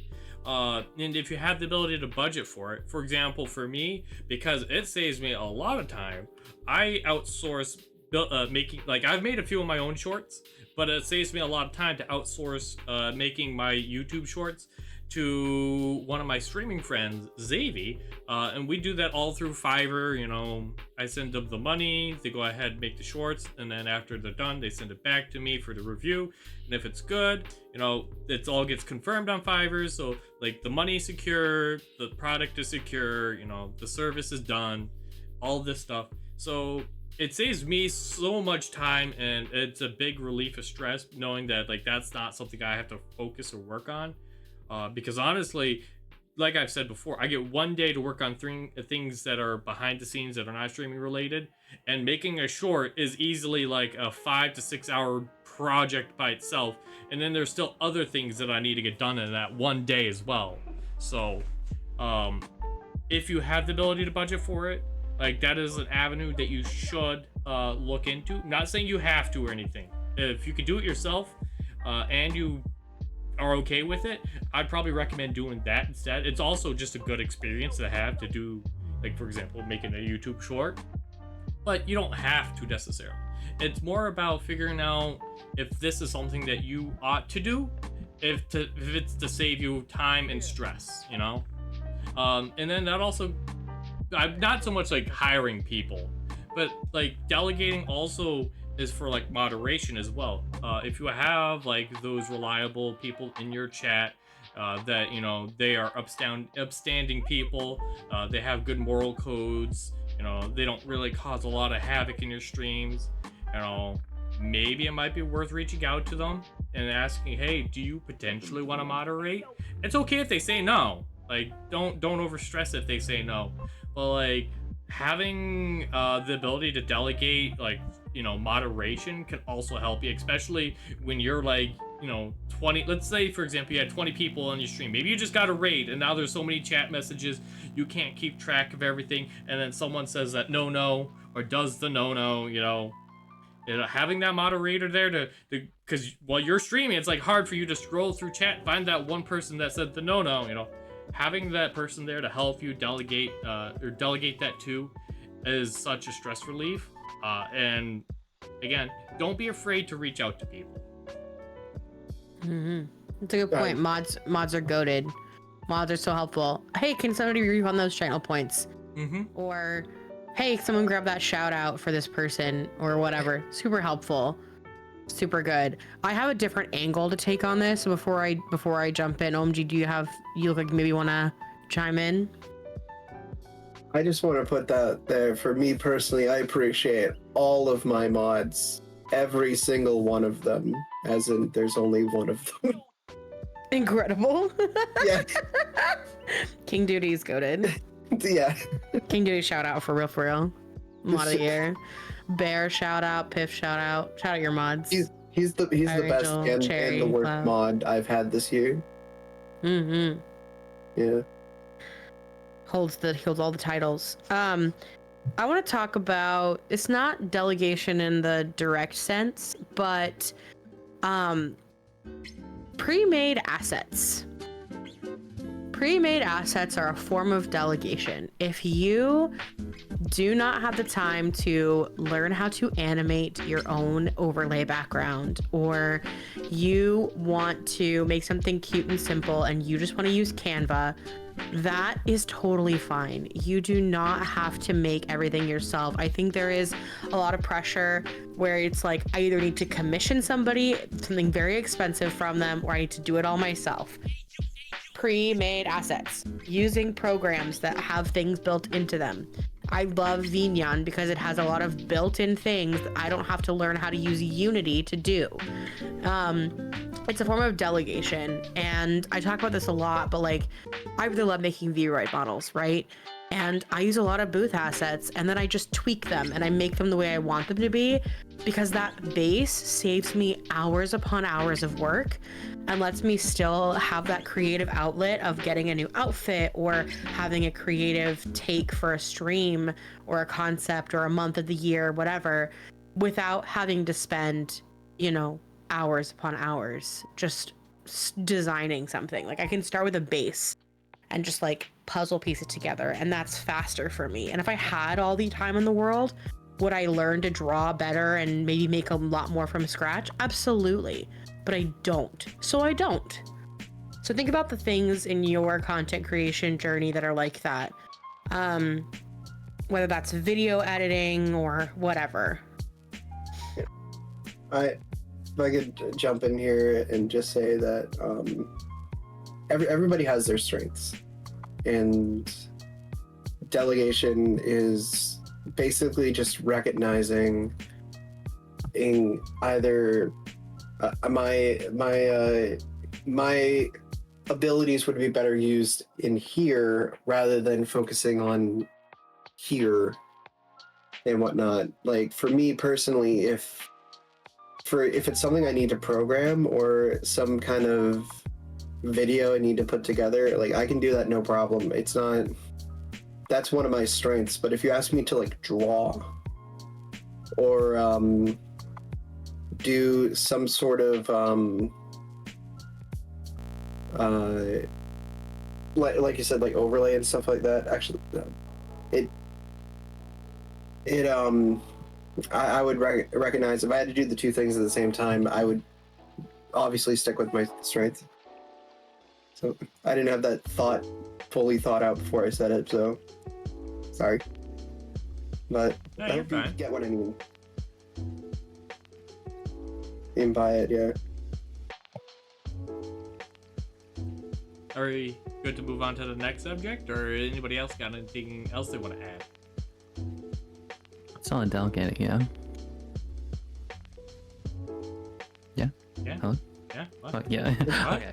What's it called? I feel like I guess my 2 cents, maybe 1 cent, in the whole delegation sphere on my end is just I've talked about a few times already that I've had that YouTube shift of making videos. Sometimes I'll get or sometimes I know that I have to get home and make that video, but it's coming a little bit too close to my bedtime. I might not be able to spend that much time on Canva, like making that stuff up. So sometimes it's nice to have a good old reliable, like we've alluded to, like a friend or like a partner that has a different skill set and go, hey, can you work on the thumbnail, or can you get me some rough notes? Because I do have to take some notes as to some of the topics that I talk about, and it helps kind of, it's very supplementary, supplementarily nice. It helps you keep afloat with delegating those low responsibilities. Just wanted to add that in there.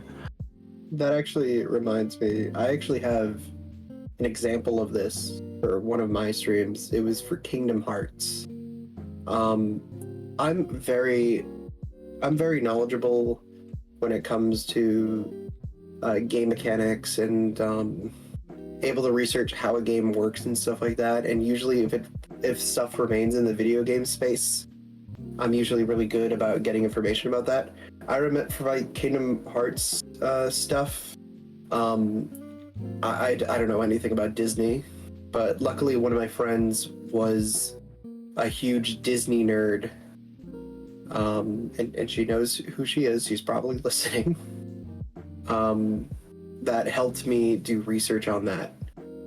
Even though like one of my skill sets is research, I recognize that me doing research on like game mechanics and all this kind of stuff like that would be better. That'd be better use of my time, and just asking somebody else to do that specific type of research for me, and that helped me get the project done faster and probably better than if I would just spend it doing myself. So yeah. Yeah. So I think we got all the delegating done. So creating a budget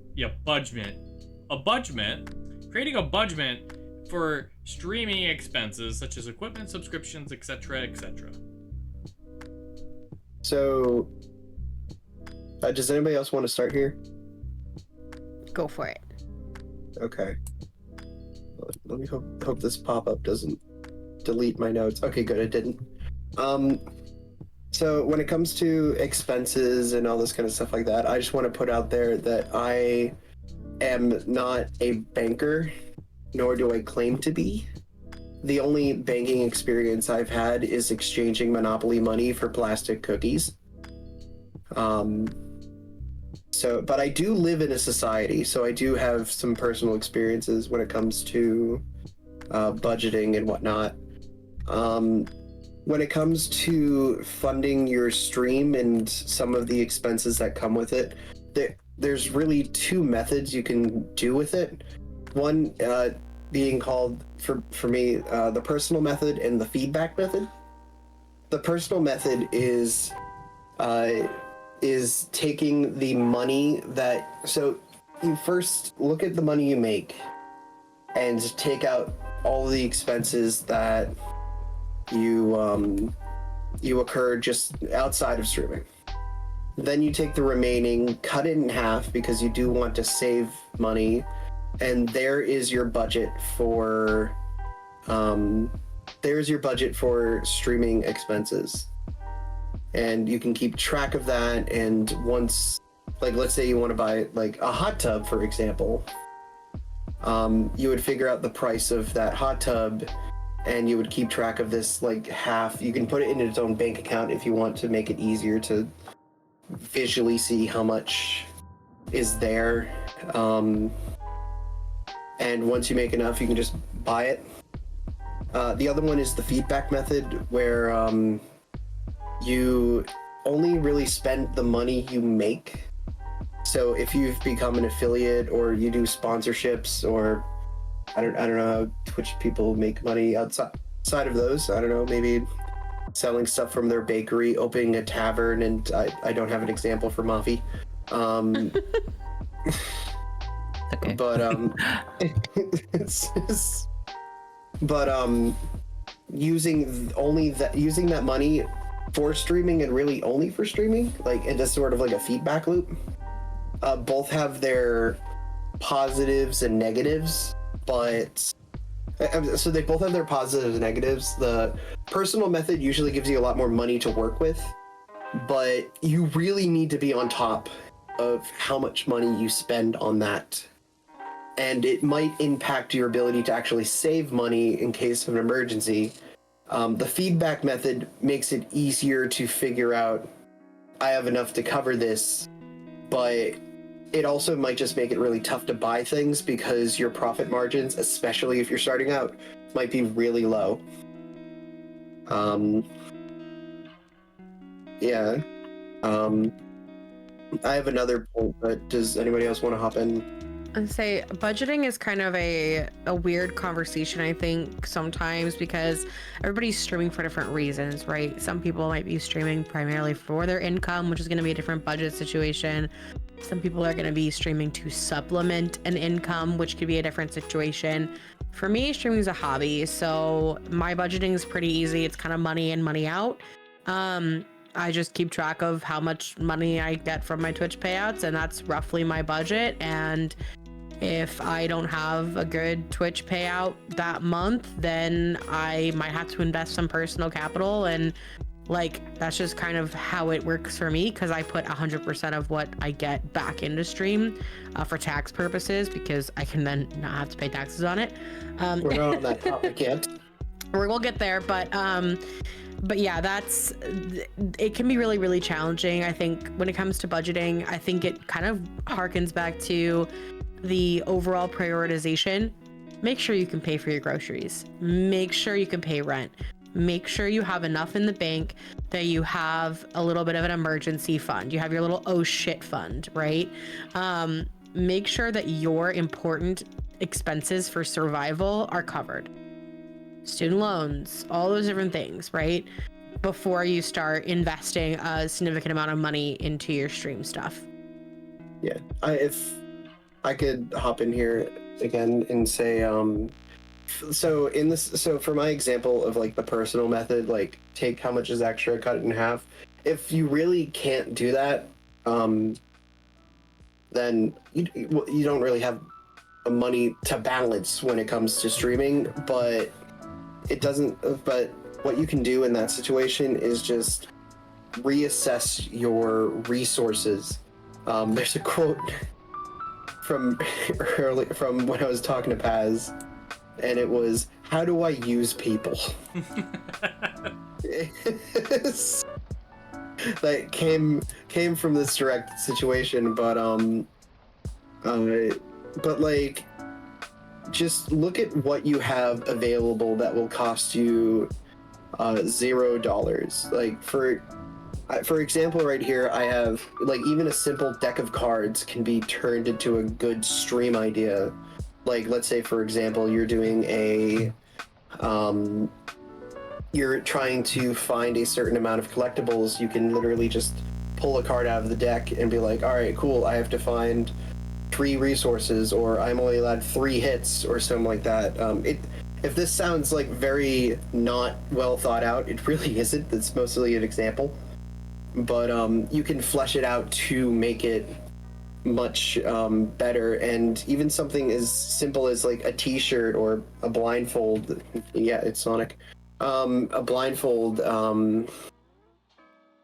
can produce like a good amount of stream ideas. You don't have to, sometimes you don't need to spend money to have a good stream idea, or do something that's creative, or stuff like that.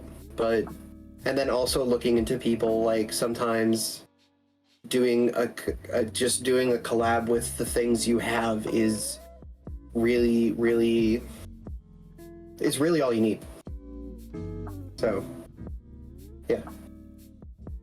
I know we talked about this during the audio podcast, but keep your expenditures small. You don't necessarily need to get the best equipment. I mean, if I recall correctly, XQC streamed a majority of their streaming career, and I think still even to this day, with a Snowball, which is like a $30-ish, $40-ish microphone, somewhere in that ballpark. That is insane. And meanwhile, you have people out there with $1,000 plus setups with audio. Like, it helps, but again, it's not a requirement. In fact, there are people out there that stream with no microphone. And I've seen streams with people that don't stream without a microphone that are like 30 to 40 people all in one stream. If that might be mind-boggling to you, it's a real thing. So like, understand, like, some of these, you may consider them a necessity, but they're not necessarily required. They're helpful, don't ever get me wrong in that aspect, but like, I'd say, like, if you're looking into something, if it's something you want, first probably look at cheaper alternatives to test the waters to see if it's something that you really want. I started off with a Blue Yeti microphone, and that served me all the way up till like about a year ago, where I upgraded my mic because I just wanted something that had a little bit of a difference in how it performed. And I haven't changed my microphone since, and unless this microphone that I have now dies, I'm set. Like, so don't be afraid to start with a smaller budget.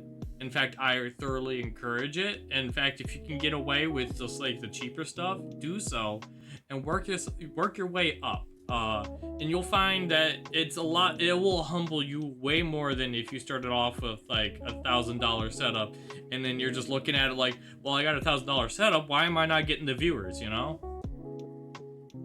Because you don't have the $1,000 overlay. Yeah, that's it. Yeah, that clearly. The overarching problem. But Oh, you go first. okay. With actually what Paz and OMG kind of I guess baton passed on to me is like I've noticed that there is just this level of, it's like a mix of creativity and understanding what you can also just kind of get away with, depending on your set of circumstances. There was a point where I didn't have like consistent income coming in, so whether it's sailing the seas as like a pirate for particular gaming reasons, or like, because that got me a very long way. I started with a laptop that wasn't the greatest, and once income started to come in from other sources, I was then able to inflate like I shouldn't be going down this inflate hole. What's it called? I was able to, I was able to inflate my expenses budget into eventually getting a PC. I think you do not need to have that, like, I'm sure this was touched upon, but yeah, you don't need that glitz and glam right away. It can be something that you can build towards. It can actually be part of your goals I know Paz is trying to push me towards what was it? I think I talked about either getting a chair or like an ASMR mic, and you can kind of make that like a streamer goal sort of thing, if needs be. But that's like over time, like as you're on your journey. I think it's, if anything, a little bit humbling to see sometimes where I've started and where I've gone now. So it's neat. You don't have to, like I said, go for the glitz and glam right away. Yeah. Oh, shoot, I had a thing, but Chris, what was the last thing you said? Humbling? No, okay. Now I lost it. Did we want to move on and then circle back if you recall? Yeah, sure. Yeah. Oh, now I remember. Sometimes you can just reach out and like. Sometimes you not be fully aware of all of your resources. For example, my microphone that I use for streams now came from one of my cousins who wanted to upgrade their equipment for their own purposes, and just simply had a spare. Just ask around, see if anybody has any extra stuff that you can work with, that you can use for your goals and whatnot. That's how I got this microphone. And to the start low thing, when I started doing YouTube videos a whole 14 years ago, which makes me feel old, but I started by just pointing my camera at the TV, and I made that work until I was able to get like a dazzle and record off of that, and it wasn't the best, but it worked. So yeah. If we're good to move on to the next subject, tracking your income and expenses for tax purposes. I want to first start off with preferences. We're not tax experts here, so this is like you have to evaluate your own circumstance. But for legal reasons, we are not tax experts, so bear that in mind. But that being said, I would like to also state, understand first and foremost what can and cannot be used in your country for tax write-offs. Some countries are different. I can only speak from experience from here in the US of A, so. Anyone else want to take the floor? Listen, I know you're banking on me to do it. I'm gonna do it. Okay, so I'm gonna talk a little bit about what I did for taxes in the US. And oh my gosh, I'm so sorry, my dog is crying. But the important thing to do is just like research how to file your taxes. When you set up with Twitch and with a lot of platforms, they will have an option to automatically withhold certain amounts.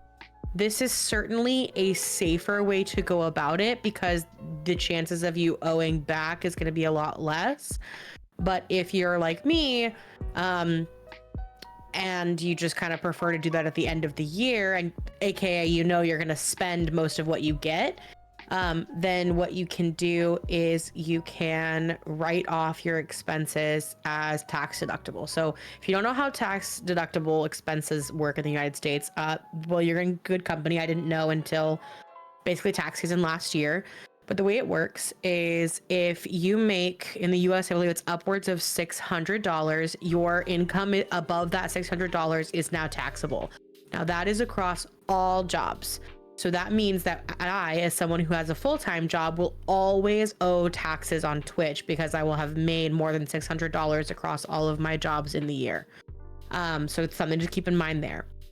First 600, however, is free of taxes. Beyond that point, let's say you make $2,500 in a year and you have expenses of $2,000 in that year that you are able to document and write off on your taxes. That means you will pay taxes on the remaining 500. So that's how kind of tax write-ups work, is it just kind of reduces your total that you end up paying taxes on. It's really important for tax purposes that you keep copies of receipts or bank statements and things like that. If you are really worried, it would be a good idea to also have, you know, a recording of you using the thing in question on stream, if it's like a specific game or what have you. That could be a really good idea if you're kind of paranoid about an audit. What I used and saved last year was I just took my credit card statements from the whole year, and I saved them digitally, and I highlighted every transaction from my credit card statement that I knew was related to stream, because it was PayPal to VGen, which was art, or was a Steam purchase, or was an Xbox subscription that I was using to play games on stream. And then that way I have a record of, I spent this amount, this is what I spent it on, and it's all there, because I suck at keeping receipts. If you're better than me than that, keep your receipts. Keep them in a safe place, and just make sure that you have that there. Little tax hack from my mom's accountant, because I don't have an accountant. If you lose a receipt, but you know you bought something for your business, just make one. For whatever reason, auditors are chill with that. As long as you have the receipt for the transaction of some kind, like just type up a fake receipt and be like, I went to this place on this day and I bought this thing. So that's like usually good for cash purchases. If for whatever reason you're buying something like secondhand technology or equipment from someone and you're doing cash purposes, you can do handwritten receipts in those cases too. So that's my baguette tax lesson of the day. It's going to vary from state to state in terms of how you file, how much you end up owing, things like that. But that's what I know. Did all that make sense? Did I explain that okay? Yeah. Yeah, much better than my tax method. Of course, you could just do automatic withholding, and then you just put in your total that you made and your total that you expensed the same way, but then you'll usually get a refund in that case. Another thing is to notate when you donate to charity. Keep the receipts for that as well. So if you're doing a charity stream and you reach, like, let's say for example $1,000, like that. Let's say, for example, those were bits and subs that came to you that you're going to redirect to that charity. You probably ought to, and I know you're looking at me, you probably ought to, if you want to, get a little bit of a reduction on your taxes, that's a tax write-off too. Do you have something you want to say? Yeah, I was talking to them about this and saying that this is probably the section where I'm going to say the least, because I have not written off anything I do in regards to streaming as like a tax write-off. And the example he was pulling from was I donated like $1,000 to a charity at one point. Pretty much like all my money and stuff like that, and I didn't write it off. So I guess don't do what I do. To be fair, charitable donation in the US, usually you have to either take your standard deduction or your charitable contributions.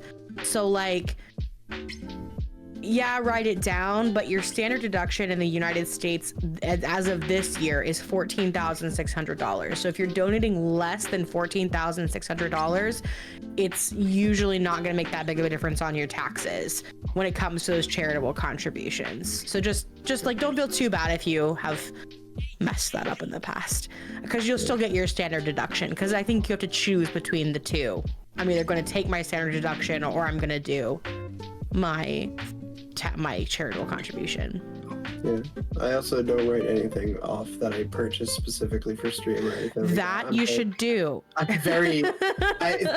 That's what. probably what Paz was insinuating with his $1,000 example is I just don't write anything off. So just don't do that. It's pretty That's advice. important. Like, for full transparency, I made upwards of $2,000 in my first year of streaming, and that's not like a ton of money, but in the tax bracket that I'm in because of my full-time job, I would have owed a couple $100 in taxes at the end of the year if I had not done what I did, and I owed $32. That's fine. You know what I mean? Like, it's important. Time for a subathon. Gonna raise that $32 and then have to pay taxes on it. Once we hit $32, I'm cutting it off. But then I have to pay taxes on that 32. It never ends, OMG. Then you need to then do another subathon. Oh my god. And the next one will be for 64. just keep it going until you owe like a quarter, and then you can go out and find a quarter on the street and just be like, there we go. That's OMG's tax hat for those who do not understand taxes. I will say, since I'm on Team Canada / rest of the world, Twitch is going to give you stuff in American. So I'm used to things called T4s. I think they call it a T2202, something of that sort. So if you are like worrying about what document you're supposed to be giving your accountant person, that's like whatever that T2 series of numbers. Why is it so long? We just call it a T4. That you want that paper. You want that printed out. You want that faxed. You want that emailed to whoever that needs to be sent to. I think I'm like just about short to the point where stuff gets taxed. I almost like I think my mom and my like tax person was like, yeah, you don't even, I don't think this is enough for it to even matter all too much, so it's okay. But I do need to, what's it called, in the future, if there are opportunities for tax write-offs, I've taken some mental notes as to how to go about that. Yeah. I think when I was filling out my taxes, I was like, I don't make enough. And so, yeah. I forget the reason, because like once tax season's over, I've emptied my brain ready for the most important things in life, like pictures of pugs and I don't know, Sonic trivia. So I don't remember my last tax season. It's essentials. Yeah. The last thing. But Oh, go ahead. I was gonna say for like, it is important that you do track your income with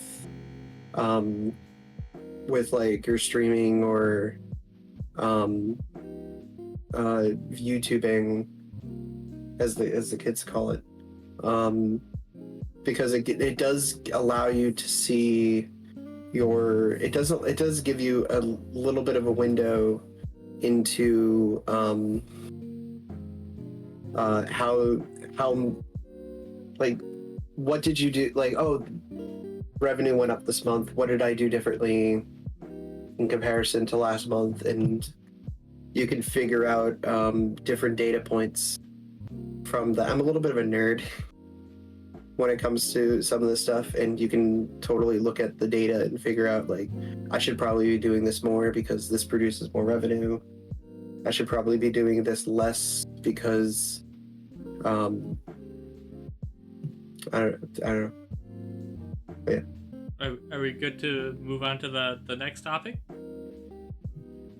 Mm-hmm. All right. I think so.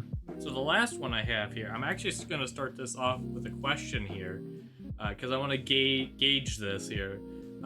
For each of you, from where you started to as you grew as a content creator, did the stress or burnout or like mostly just stress, did that all ever get alleviated, or did it compound in new and different ways?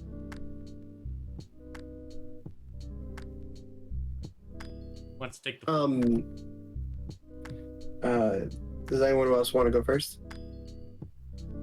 I'm still marinating in my thoughts. I'm still thinking. Okay, then I will fill this in and say that it's funny for me because I started streaming with zero expectations. One of the things I keep talking about is that my plan for Twitch was to stream the Final Fantasy V 4-Job Fiesta event and then just stop. Just like yeah, that's all I was planning on doing. And as I did more streams of this, more people came, and I had beyond good growth during my first, let's say, like 2 years of streaming. I had fantastic growth, and I didn't really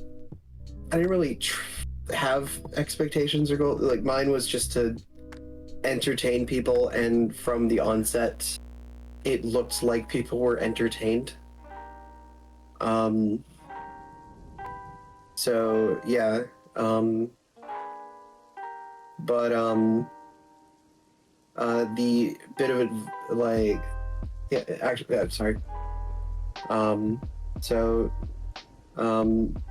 later on, when that started slowing down and I did have some sort of idea of growth and whatnot, it did bring its own kind of stressors, because when you have certain expectations and stuff like that, not meeting those expectations is a real kick in the gut. Yeah. And yeah. Do you want me to continue, or you guys good? I think it's kind of, I want to say the answer is like both. Like, in my biggest, like, worst burnout phase, it was because actually of like some IRL stuff that was happening, and like part of me, I'm just gonna go real for a second. I lost two very dear people in my life in like 6 months of each other, and that drove what was happening. It was like a mild burnout all the way to the end, because I just completely ran out of spoons to deal with how I was feeling. And like, that didn't go away for a long time because I also just like wasn't streaming. I wasn't hanging out in VC. I wasn't active in communities as much as I wanted to be during that period, because I was just, you know, like, dealing with all of those things. I was also having like trouble at work and stuff like that. And so, like, when you ask, like, did it compound on itself or did it go away? Like, oh, it compounded on itself for a time. And then I got a new job.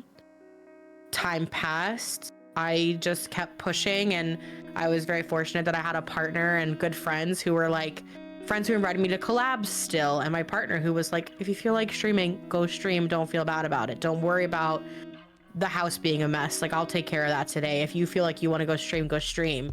Because of that support network that I had, I was able to get back on the horse. So I fell off completely. Like, I did completely fall off the horse, but I was able to get back on.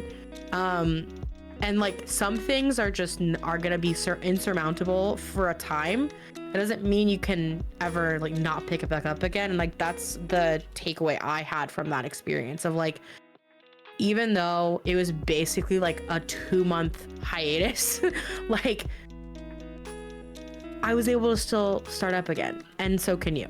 And so I would say, like, to anybody who is going through a burnout, whether it's due to IRL stuff or just content creation specific, like, don't be afraid to give yourself 2 or 3 months or 6 months or a year, and then just try again. Like, it's fluid, right? I would say also be honest with yourself when it comes to if you are taking a break. For me, the biggest mistake for when you start taking a break, that, like I mentioned before, that there's 2 breaks in my whole streaming career. Sorry. And I think the second one was like literally like months, like 4-6 months. I forget exactly how long it was. And the mistake I made for the first time I took a break was setting a exact time limit on it. It's good for letting people know and setting up expectations, but you need to, like, honestly, it's better to just to not put a time limit on it and truly understand when you are ready to come back. Don't force yourself to come back. And this, you can easily figure that out just by, like, I guess, talking to your support network and just asking them, like, do you think I'm in a good position to come back to streaming? And sometimes they'll be honest with you and be like, yeah, or like, no, I'd still hold off on a little bit, you know? Because the worst thing you can do is come back when you're not ready. Because, like, if you come back when you're not ready, you're eventually going to have to take a break, and most likely that second break is going to be longer than if you were to have just taken one long extended break. And having to take 2 breaks can really stress you out, especially if one of your goals is just to stream as much as you can, or be as on time with the schedule as much as you can. I almost feel called out by how you basically put it out there, because I would define my year with a lot of false starts, with streaming anyway. I was like, all right, like, ready to go, and then big IRL drama, big external stuff going on, and then big project, and then big this and that, and this year through hands. This year through hands with and really testing me. I don't want to go on breaks. I don't know if it's like any of you guys, like, when you get back to, like, streaming after, like, even like a week, maybe like half a week, you're like, I don't know how to do this. Who are you? like you're not used to anything anymore. So I just had, like, honestly, this year felt like a lot of, okay, got a stream schedule up. I'll see you in 2 weeks. Again, sorry, things came up. So yeah, that was my L, and I am that living L that you can learn from here. Take that break. Take longer than you think you need, because those residual feelings linger, as we've seen with Baguette's example as well. And how OMG put it, putting a time limit. No, that's not how your emotions work. That's not how situations work. You know, if I'm going through a rut, well, at time of recording, it's November 10th. It's not gonna end right at midnight tonight. You know, like 11:59, sort of thing. It'll be. You'll just have to play it by ear a little bit. Go on, OMG. I was gonna be like when you're ready. Yeah. It'll be when you're ready. But another piece of advice here too is, if you do, I guess we're touching on burnout again, but It's all interconnected. it's all connected. Mm-hmm. Anyways, but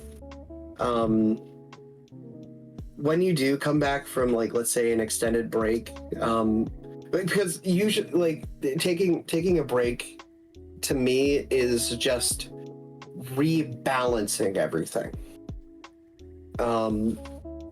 If you're coming back from a break without a plan to rebalance everything or get everything back into balance, or without setting everything back into balance, that is usually a sign that you did not take a long enough break. Because things are just going to fall back into the place they were before you left. And when you do come back, do not be afraid to come back small. If you want to come back my recommendation is do not come back full force like immediately. You want to make sure that like you're okay for it. So if you like, let's say stream 5 days a week, stream 3 days a week. Like at least for like, I don't know, 2 weeks. See if you're comfortable with it, and then build back up to your normal schedule. Because right out of the gate, we're going to go back to our original schedule. Sometimes can just lead to further burnout. So, go ahead. Yeah. All I was gonna say. So, by the sounds of it, as we are all going down this content creation experience, whether it be a career or a hobby, doesn't matter. By the sounds of it, it's like as we progress, it seems like we're either hit with unknowns, or it's like we get past a hurdle and we get hit with an unexpected new stress that, you know, in regards to like the content creation sphere that, you know, we didn't previously foresee. And I'm gonna use myself as an example. Like, my biggest goal is like I need to get to affiliate. That was my biggest stress. Is like seeing like 1 viewer, 2 viewers, not hitting that consistent 3, and then I hit 3. And I'm like, all right, you know, when I eventually hit the 3, I'll be set. I'll be happy. And now I've gotten past that. So it's like my next goal is like now I need to get to partner. Like, so it's not. Realize like there is probably when you set like a goal, like once you get the goal, it's probably not going to be like the end of that stress. There's going to be probably something different, or it could be even just life related that will hit you. So you got to manage like these expectations, the growing to success and potential life complications that go along with it. And understand like content creation, I personally view it like the Wild West. Like there is no set path. Like you can't say, hey, these are the steps you need to do, and I guarantee you success. That I wish, trust me, I wish that were the case, but it isn't. And everybody has their own unique path that they go down. That, you know, that their path gets them to success. That if you try to emulate, may not work for you because I don't know, it's weird that way. But no, I'd say probably like there are some good methods to help you with that. Like for example, having small goals and expanding them as you grow. You know, don't try to go for the moon in all one go, because you'll just might find that like your morale's gonna get crushed every time you don't get to the moon, you know? So if you get those small successes, you're gonna be like, yeah, I did it, you know? You know, maybe instead of like, for example, once you reach affiliate, instead of going for partner, be like, hey, maybe I just want to have, you know, gain 1 viewer per week, or maybe I want to increase my average viewer by 1 per month, you know, and set those as your personal goals that you should be going for, rather than be like, man, I am 9 months in and I am nowhere near to partner, you know? Yeah, if I could hop in there and Go ahead. say one, I thought you were going to bring up the joke example I brought up in our thing was like, if you like have a sudden new priority, like let's say like you pick up a new sport, you know, meet a new friend, have a child, all things that can happen within the same time span. It's like, where did this child come from? Oh yeah. But it's just, but one thing to, I guess, also understand when it regards to goals and this expectation of growth and success is that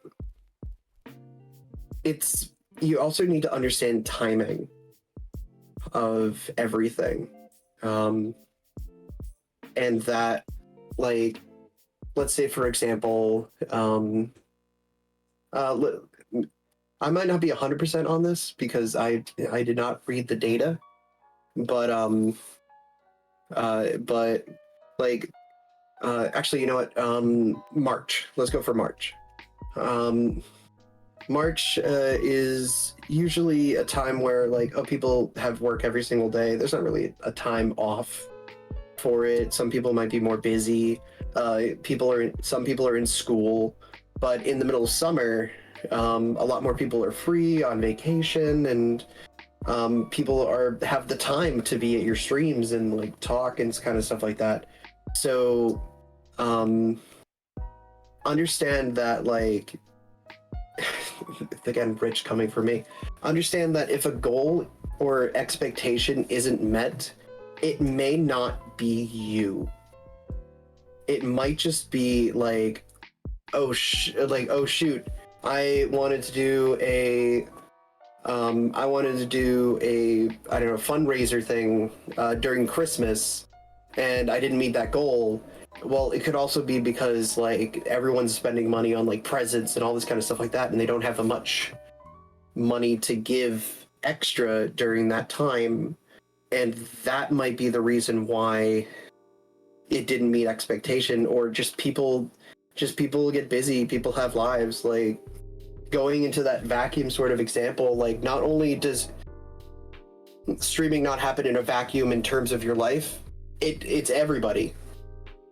Attending stream and watching streams are not a vacuum event. If you have a lower viewership number, or something like that, it might not be you. And it depending on how you structure things, it probably isn't.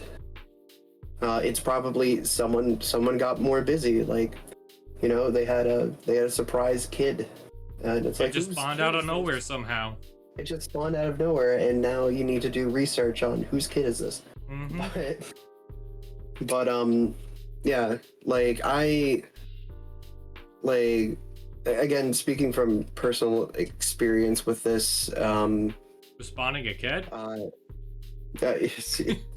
yeah, like, I've played The Sims, but no. When it comes to expectations of growth and success, it took me a bit to really internalize, and it still gets me from time to time, that just be like, oh, I'm not meeting expectation goals and stuff like that, might not be me. It might be some kind of outside factor. And even if it isn't, even if you can't determine what thing resulted in you not meeting your goal, you cannot let that keep you down. You have to, and this goes back to the support. I'm hitting all the topics, yeah, but it just goes back to your support system being able to help you understand that this might be the reason for it, and help to deal with it, and like your timing of your schedule and stuff like that. Yeah, so I want to hop in with that. Yeah, one other thing I would like to tack on is, like, content creating, not just particularly streaming. Like, if you're making YouTube as well, I'd lump this in there as well. There is no quick path to success. That everybody who starts off, like, it takes time for that to build up and for them to grow a significant audience. I don't know of anybody aside from like already pre-established brands such as corporate VTubers, because that is already a brand that's already been pre-established and it has a strong viewer base.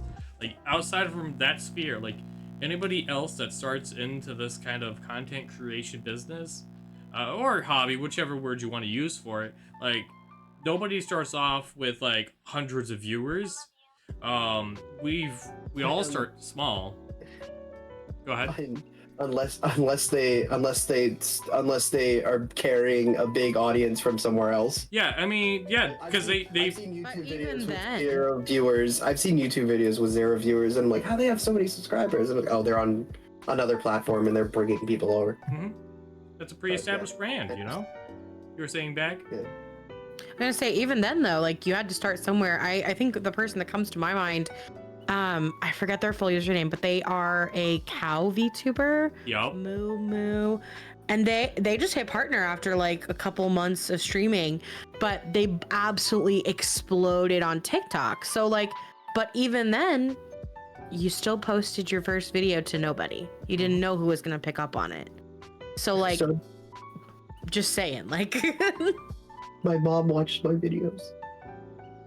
I posted That's it good. for. I'm glad your mom did that. It's on the fridge. Good. Okay. My mom only posts So, my yeah. failures on the fridge.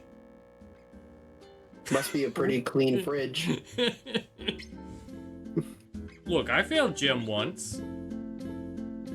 Is that your only failure? That's fantastic. Like, wow. I mean, I'm sure you could find other failures that I've done. That's not the only one. I'm not flawless. Short shorts come to mind.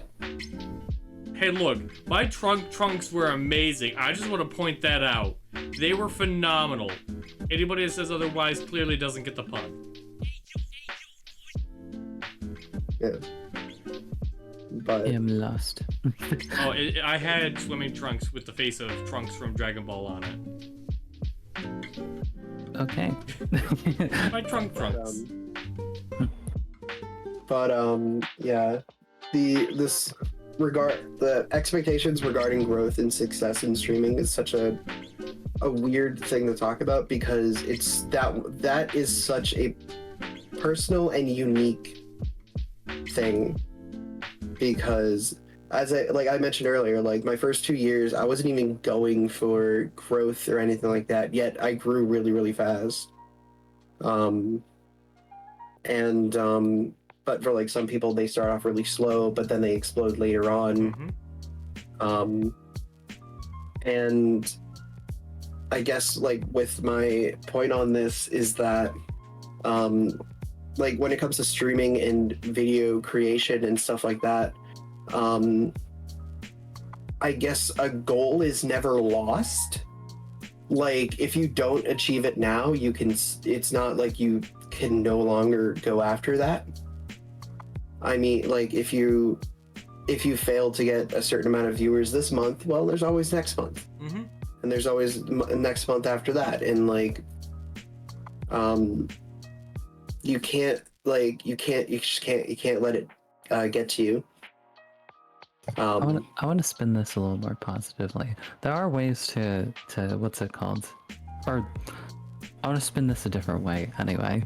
I do think that yes, there are external circumstances that are contributing to the results that you aren't quite seeing, but that also opens up an opportunity for you to think either creatively or just kind of go, hey, like we said earlier, I believe it was Mubu that Baguette was talking about. Yes. Having like, I was literally just scrolling through a TikTok. I'm like, wow, like good for you, sort of thing. Like, try new avenues. Try different things. If you do feel like you're stagnating, or you feel like, wow, that kind of flashbang me. What's it called? I was looking at OMG's notes, but what's it called? You can, like, I've tapped into the YouTube avenue. None of the stuff I do on YouTube is even like the same thing. I know Baguette has like a beautiful series which has also been compilated on YouTube now about what is it? The out of context moments? Back out of context. Yeah. Yeah. So they're just like different things that can help increase, like if you're just not seeing that level of growth over time, doing the same things that you've been doing, and you go, like something feels off, is it my set of circumstances, whatever, you can also proactively try to fight against that. It's well in your power, whether your type of content is better suited for like a Facebook audience. If you're part of that Filipino nation of like loads of VTubers, you bet you're gonna get a huge like amount of traction on Facebook or something.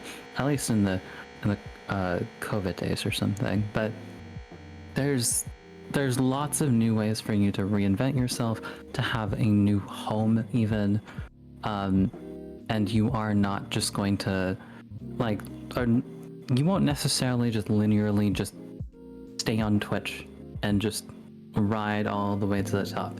There'll be a side venture, there'll be side quests that you go on to try to make it to the top, if that is your goal anyway. Yeah. I guess on that, going back to the COG examples, actually the COG examples probably a bit, you'll understand when I say it. Sometimes like you're working on these big streams and stuff like that, but but you have these like little streams of low effort, or like something that's not too taxing on you. Sometimes you can slide in there like just something experimental that's low effort and see how it holds up. See if it works. See if people resonate with it. I know Paz probably has a lot more to say about this than I do. Yeah, like going back to that earlier advice, if you try something new and it doesn't succeed, you're still at the same spot you were before. So you didn't lose anything. But if you do something and it pops off really well, then you just discovered something that will work quite well. And you can expand upon and stuff like that. The quote that I recall is, "You learn twice as much from a failure than you do from a victory." So don't be afraid, like if you experiment and it flops, you learned such a valuable thing from that. You just got to realize it. Like I've had so many flops. I know, like for example, the one that I keep going back to on this podcast is back when I streamed Genshin. Those were some of the, I say worst, but only in the aspect of like statistic wise in regards to viewership. Those were some of the worst streams I ever did, and I did that for like a solid like 7-ish months. I can't recall. In fact, I vaguely recall about like 5-ish months ago I looked up like statistics, and that was still like my #1 streamed game over my entire streaming career. It's weird to put it that way, but like, see, you were having trouble with that word too. Yeah, well, either way. Journey. Huh? I like to call it a journey. Yeah, streaming journey. Yeah, perfect. Yeah. But like, and like, it took me so long to realize that. Like, I should have realistically realized that after like the first or second month and swapped onto a different track and done something different. Ironically, when I started doing that is when I started noticing that I had more viewers than usual, you know? So don't look at a failure like, oh, man, like everything I do is like it doesn't work out. No, what you're doing is you're realizing, or you're learning what doesn't work, what works, and how certain things should be implemented. Like it's a complex Rubik's Cube that you got to solve for yourself, and I wish I could be right there and tell you what you need to do to solve it, but everybody has their own Rubik's Cube.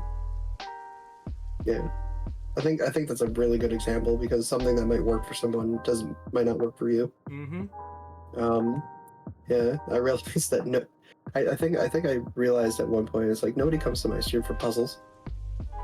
Just because I tried streaming puzzle games and that was like the worst performing one.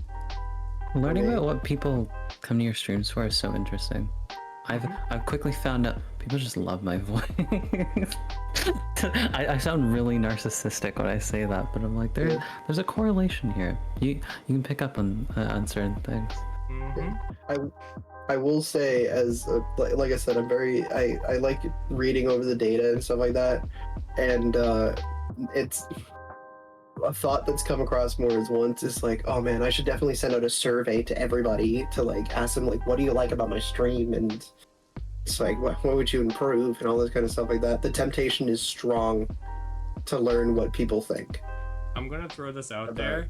If you want to anger OMG, gift OMG a sub. It throws off the statistics. He gets super angry about that. Listen, there's 2 people here that messed up my statistics in one way or another. My highest ever hype train, I wasn't even here for. Well, you guys carried on the tradition of offline hype trains? No, I was online. It's just that I went to the bathroom and stuff like that. This was during one of my patent pending Sonic months, but I had Bag and Costume Leah on, and they somehow got a hype train going, and eventually they beat my record. And it's just like, what did I learn from the experience? If I want the best hype trains, I just need to not be here. I like to think of it. It's more because it's funny that you walked away. That's why the hype train started. Not so much that you're not there. It's just it's funnier that you can't be there to react to it. Yeah, and then Paz over here, we did a stream together thing, and it's like, oh, now it's like, why did I have so many chatters that time? And it's like, oh, it's because I came from Paz's stream. But Twitch doesn't show me that statistic, so like 12 months from now, when I look back on it, I'll be like, what was I doing? But yeah. But he is right. Like, if you gift me a sub, I'll probably be like, don't mess with my stats. So what you need to do, because it's funny, is gift OMG a sub. No, don't. No, don't. Mm-hmm. I have vengeance. I strike back.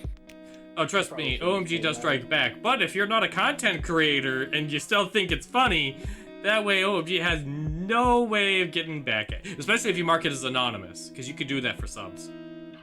Can we cut this part of the podcast? Oh, heck no. We're keeping this in. Funnies aside, anybody else have anything else they want to talk about? Because I think we're at the miscellaneous section now. Yeah. Hold on, let me check. Let's see. No, I think I'm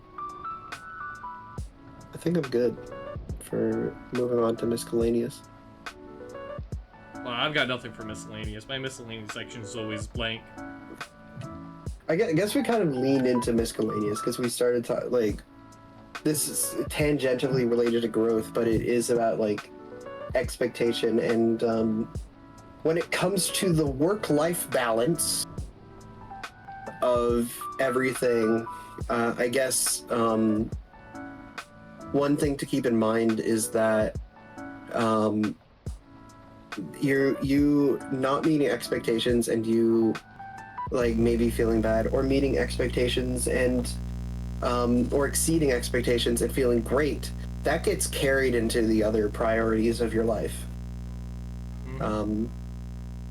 So like that's why I say like you should look at it through the perspective of, well, I can always try again. Like you're like unless they implemented a new system, knock on wood for if this is broadcast in 2026 and they implement a feature where you're only allowed a limited amount of streams per year, you can always just try again. Yeah. But yeah, these goals and expectations regarding growth and success should not be strived towards in detriment to other areas of your life. Mm-hmm. Yeah. Anyone else got anything else they want to say?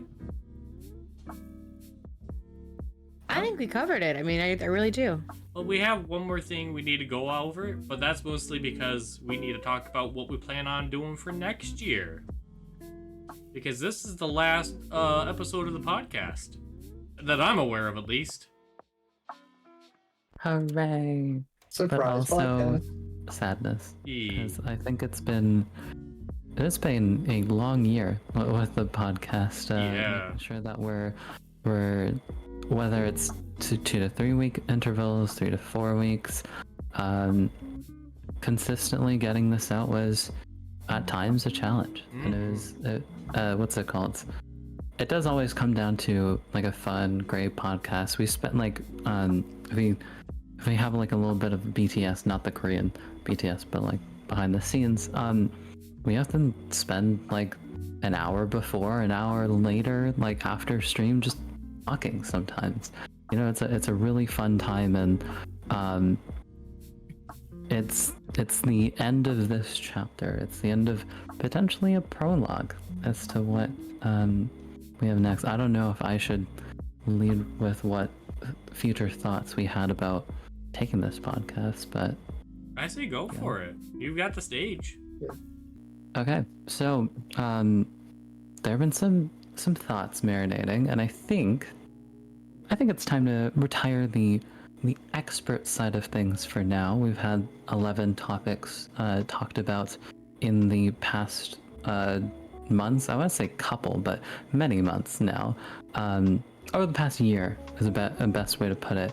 And for the new year, new us, there would be a new approach to how these podcasts will potentially look. Now, this is something that we will continue to marinate the thoughts of. People find that word very disgusting, I'm sorry, but that's just how I put it. What you guys are going to be moistening over. All right. Quickly moving on. What's it called? Brain work. Essentially, January, February, March, whatever that month sort of be, we're potentially going to have something like a recap where we can feature things that have kind of gone on around us in our streamer circles, in the broader streamer circle with like everyone, you know, I don't know, like just trying to give you information that is relevant to us, to our bubble, that might be quite helpful for us to relay onto you. Now, whether or not we have guests for that or not every single time, that might not happen. It might be just the trio that you've had for most of this year, me, Baguette, and Paz. We might have OMG on again. We might have Cloud on again, or whoever like comes to mind, whoever might be conveniently prepped for that sort of thing. And yeah, I think it gives a more free-flowing conversation. I think a lot of these podcasts that we've done in our first season, they're very nice, informative, and maybe it's sometimes too easy to stick to the script a little bit. So maybe there'll be some more deviation. If you guys have some thoughts as to a way that we can take this, that you like feel strongly and passionately about having listened to some of these episodes or all of them, you legend, feel free to drop them in the comments. If you are the few people that have found us on Spotify, thank you. I think there's like a comments equivalent on there as well. So yeah, I've rambled. No. The only other thing I wanted to add on to that, we also were thinking about, like, for example, while we do a recap, we also want to do a forecast. So if you have, like, don't get me wrong, I love big creators, but I also want to support, like, more specifically, like, the smaller creators. So if you have special events that are going on and you kind of want to get the word out, we don't mind talking about them on stream as well, provided that, you know, they of course follow TOS guidelines, but they should be either way. Absolutely, like a charity stream or something like that was worth like for example in June, I must say yes, June is Pride Month, right? So that might be like a hot topic around then. But yeah, I know, like, for example, Blair does the Academy. That would be a fun one to, like, the forecast. But, like, this stuff like that. So if you have anything that's, like, because I'm thinking maybe either January or February we might start up. We haven't finalized the details yet. But if you have anything going on those months, feel free to reach out to us and let us know, like, hey, on this day I plan on doing this special event, you know? We'd love to hear from you. I think that's all I've got to say. Anyone else have anything? Same. We all good? Yeah. Think so. All right. I'm gonna make mine quick. Hi, I'm Paz. You can find my information in the description below. As for the other three, I'll spare OMG and let Mafi go first. Where can we find you? You can find me basically most things, mostly on the Twitch and even more so on the YouTubes under Mafidella. Twitter has been abandoned, and welcome in Blue Sky, so that's exciting. So those are, I feel like, my three primaries. And yeah, on to the lovely woman beside me. Hello, I'm Baguette. I stream on Twitch. I have a Blue Sky and a Twitter because I'm one of those people that's doing the redundant cross posting.